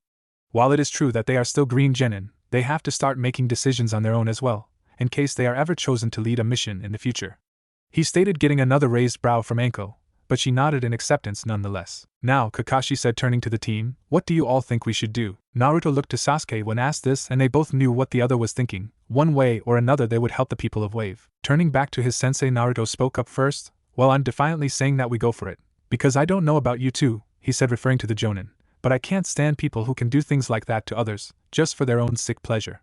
He finished. Tazuna looked gratefully at him. Kakashi turned his head to the other male on his team to see his opinion. I'm with Naruto on this one, Sasuke said. Kakashi nodded. Now turning his head to the female of the team, he got a positive answer from Sakura, who had at first been against the notion of going forward with the mission, but as soon as Sasuke spoke, his mind had immediately changed hers. Seeing Sakura's change in mind, Anko and Kakashi both sweat dropped, while the former was thinking, well, I can see why Hokage-sama wanted me to come along. Obviously he thinks I can beat the fangirl out of her. Oh, goody, I love breaking them. The beginning was thought with the sweat drop, but the end was with an insane smirk that was seen by, and caused, Kakashi to rethink letting her come on this mission. Well then, I guess we go on, Kakashi said, deciding to get his mind away to the possible things Anko would do to kick Sakura's fangirl phase away, and started walking. 2 hours later, we find everyone sitting in the boat that was taking them to the island that was Wave. Well, almost everyone Naruto was walking alongside the boat. Everything was deathly silent except for the gentle trickle of water, and they couldn't see a thing from the fog that surrounded them. Kakashi and Anko, who were sitting in the back, were keeping their scenes on full alert. Sasuke was staring straight ahead, but if you looked closely you could see that at every half-minute interval his eyes would dart around, and his ears would twitch with every sound that was made. Sakura, do you even need to guess? Naruto was worried. True, he knew when and where they were going to be attacked, but that didn't mean that Zabuza couldn't have changed the plan. He knew it was possible for that to have happened due to the demon brothers having stuck to taijutsu last time. This time around they had used ninjutsu. How could this happen? The only thing that they did that was the same was the genjutsu and going after the jonin of the team first, he thought, unknowing that his chakra started to spike and drew the attention of the two jonin. Something wrong, Naruto? Kakashi asked, snapping Naruto out of his thoughts. Huh? He asked, looking over to his sensei. Kakashi stood up and got out of the boat to walk along with his sensei's son, and making the attention of everyone go to them. Your chakra started to spike, and you had a worried expression on your face. Everything alright? He asked, falling into step beside him. Naruto's eyes widened, and he quickly made up a lie. Well, I'm just a little worried as to how we're going to deal with Zabuza is all, he said, getting a skeptical look from Anko, not that they saw it, and a nod from Kakashi. Don't worry about him, Anko, and I will handle it, Kakashi said. Naruto, though, had different thoughts. That's not what I'm worried about, sensei. I know that you both can handle him. It's whether or not he changed the plan of attack that has me worried. Anko was still looking at the time-traveling genin skeptically. She knew that with his level of skill that he could beat Zabuza. Okay, what's he playing at? It's like he knows what's going to happen, she thought, thinking back to some of the snippets of conversation she had overheard when she had been following them. It wasn't much, but what she had heard was that they had planned to change something and prevent a war, whatever that meant. And the fact that he had seen the genjutsu when the reports from the academy said that he didn't have any clue on the subject didn't help with her thoughts. Akane was starting to get more and more suspicious of Anko, and how much she knew about their plans. How much does she know? Sai looks like I'll have to talk to her on my own, sorry Tenchan, she thought to herself as she contemplated what to do. Kakashi was just about to say something when they caught sight of the shore through the fog. We can worry about Zabuza when the time comes, but for now, we wait, he said as he and Naruto stepped onto the shore and waited for everyone to get off the boat. All right everyone, Kakashi stated as the boat departed back to the mainland. We're now in enemy territory, so we will be traveling in a diamond formation around Tazuna-san. Naruto will be in the front guarding for frontal attacks, Sakura will be on the left, Sasuke you're on the right, Anko and I will bring up the rear keeping a lookout for anything that gets through your defenses, he explained, getting nods from the group as they began walking towards Wave again. It was a few minutes after that Naruto heard something in the bushes and reacted by throwing a kunai at it, startling and putting everyone on the defense when he did so. Narrowing his eyes in suspicion, Naruto walked over to the bush and moved the branches out of the way. His sweat dropped when he saw that he had once again been sent on the attack by a rabbit. Said rabbit was sprawled against a tree with its ears spread wide apart, and had waterfall tears coming out of its wide eyes. It made quite the comical sight. Oh come on, I did it again, he thought. In his head he heard Akane laughing to herself as she saw the poor creature. When the others saw it they all relaxed and sighed in relief. The two jonin though were thinking, white fur? It's the middle of summer, the rabbit's fur should be brown, not white. That means that it was raised inside. Their faces then took on a look of concerned realization. It must have been used as a substitution, they thought as they discreetly moved to defensive positions around the team. Naruto Baka, you could have killed the poor thing, Sakura shouted when she saw the bunny, and she tried hitting him, keyword here being tried, because as soon as she raised her fist Naruto had heard the sound of metal cutting through the air and pushed both her and Sasuke to the ground, shouting get down. He jumped to dodge a sword that was careening towards them. The jonin heard it as well as Naruto's warning and each took on side of Tazuna and pushed him down with them. There was a big thunk as the massive sword hit and got stuck into a tree. So they sent a team of brats to guard the bridge builder then? They heard a voice muse, and when they looked they saw a man dressed in only light blue jonin pants. He had on camouflage arm and leg warmers. The strap to his sword was across his chest, which was bare. The headband that marked him as a Kiri missing nin was strapped diagonally across his forehead, and his face was hidden from view due to the bandages he was wearing as a mask standing on the handle of his sword. This was Zabuza Momochi, the demon of the hidden mist, and the one hired to kill Tazuna. Though I'm a little surprised they sent not only Kakashi of the Sharingan but Konoha's snake mistress Anko Mitarashi as well, he said. Kakashi and Anko glared at the missing nin while getting into fighting stances. Naruto, Sasuke, Sakura. Guard the client, Kakashi said, not taking his eyes off the enemy. Zabuza chuckled when he heard the orders Kakashi gave his team. Do you really think that it will help? He asked as he jumped down and pulled his sword from the tree. Kakashi shrugged. One can hope. He said. He turned to Anko. Let me handle this for now. Join in when you see an opening. Anko nodded, and with that both the males disappeared in a burst of speed. The purple-haired jonin stood in a ready position looking for any opening she could exploit. The three genin stood in a diamond formation around the target kunai ready in case the missing nin went after them. Watching the jonin fight was like a blur to two of them. All that they could see was the jonin going in and out of view. So this is what a real jonin battle is like. I can't see anything, but by the sounds, it's intense. Sasuke thought, hearing the blows that collided and sent small shock waves out. This is a ninja battle? What if Kakashi-sensei can't beat him? I'm sure Sasuke-kun can though. Sakura thought, first in fear, then in worry, and finally imagining what would happen if the last thing were to happen. Seriously, why did Kishimoto have to invent her? The author asks before he goes to a wall and bangs his head against it, trying to figure out why Kishimoto would bring the curse that is Sakura down on humankind. Naruto though could see what was happening through a mixture of years of experience, and having his eyesight enhanced after coming back in time. Thank you again for the enhanced senses, Akane-chan. Even if they were a bitch to get used to at first, they sure help out when I need them, he thought to his tenant/girlfriend. Akane giggled a little as she remembered what had happened one morning when he had woken up and his vision had been blinded by the sunlight. His sense of smell was to the point of being able to smell the garbage outside, and his hearing, well, long story short, it hadn't been a pleasant few days for him, especially when Tenten had come looking for him and found him huddled in the back room of his apartment, without any lights on, a roll of tissue paper stuffed up each nostril, and 3 ear plugs in each ear. Again, not pleasant. Back to the main happenings though. Naruto looked back to see Kakashi come to a stop in front of the group, panting heavily. I expected more out of Konoha's famous Sharingan using ninja, Kakashi, Zabuza said in a slightly disappointed voice, reappearing in the same place he had been standing, hardly panting at all. Zabuza chuckled when he started a string of hand seals. Finishing them, he held one of his hands in a tiger seal above his head and the other in front of his chest. I guess Konoha nin aren't as good as people say hidden mist jutsu, he said, and then exclaimed his jutsu. The mist around them became even thicker than it had been before, and it was almost impossible to see through it. Kakashi shook his head and reached for his headband. Trust me, Zabuza, you haven't seen anything yet. As he said this, he pulled his headband off his eye to show a blood-red eye with black tones around the pupil. Zabuza chuckled again, his voice coming from every direction at once. Oh, so you finally revealed the Sharingan, the legendary Jujutsu of the Uchiha clan, Kakashi? He asked, his laughing now becoming demented. The next thing the genin knew was that they were blasted by a pressure so great that it almost knocked two of them off their feet. This killing intent. It's greater than Itachi's. Sasuke thought, I feel like I want to kill myself to escape it. He thought as he shakily raised the kunai in his hand to his throat. Sasuke! Naruto shouted, drawing his and everyone's attention. Neither Kakashi nor Anko sensei will let him kill any of us. Naruto's face suddenly morphed into a devious smirk. Besides, I think I'll clear the air around here, he said, getting confused looks from everyone. He concentrated his chakra around his body and molded it into wind. The next thing that happened was that there was a huge gust of air, and the area was clear of the mist. Zabuza was revealed to be a few feet away from the genin, gapping at the blonde in the group in shock. The same could be said for everyone else as well. How do you have enough chakra to do that? He asked, his voice reflecting his shock. It doesn't matter how he did it, because now you're dead. A voice said behind him, and he felt a stabbing pain in his back. Anko, who had taken the chance to get behind Zabuza, stabbed a kunai into his back after she had said this, only to see that instead of blood coming from the wound there was water, and Zabuza's form splashed onto the ground as nothing more than a puddle of the stuff. Water clone, she thought in alarm, jumping to the side to avoid a swipe from Zabuza's sword, and landing beside Kakashi. Konoha. Tenten sighed somewhat sadly as she worked on her aim. Not that it needed it. I hope Naruto-kun and Akane-chan are okay, she thought, letting the kunai loose. It hit dead center of the target. It had already been several hours since Team 7 had left, and she was concerned for her boyfriend. She knew that he could handle himself, but that did not stop the still mounting concern that she felt for him. Just as Tenten was about to let another kunai fly, she heard a pair of very loud voices shout, "Made it!"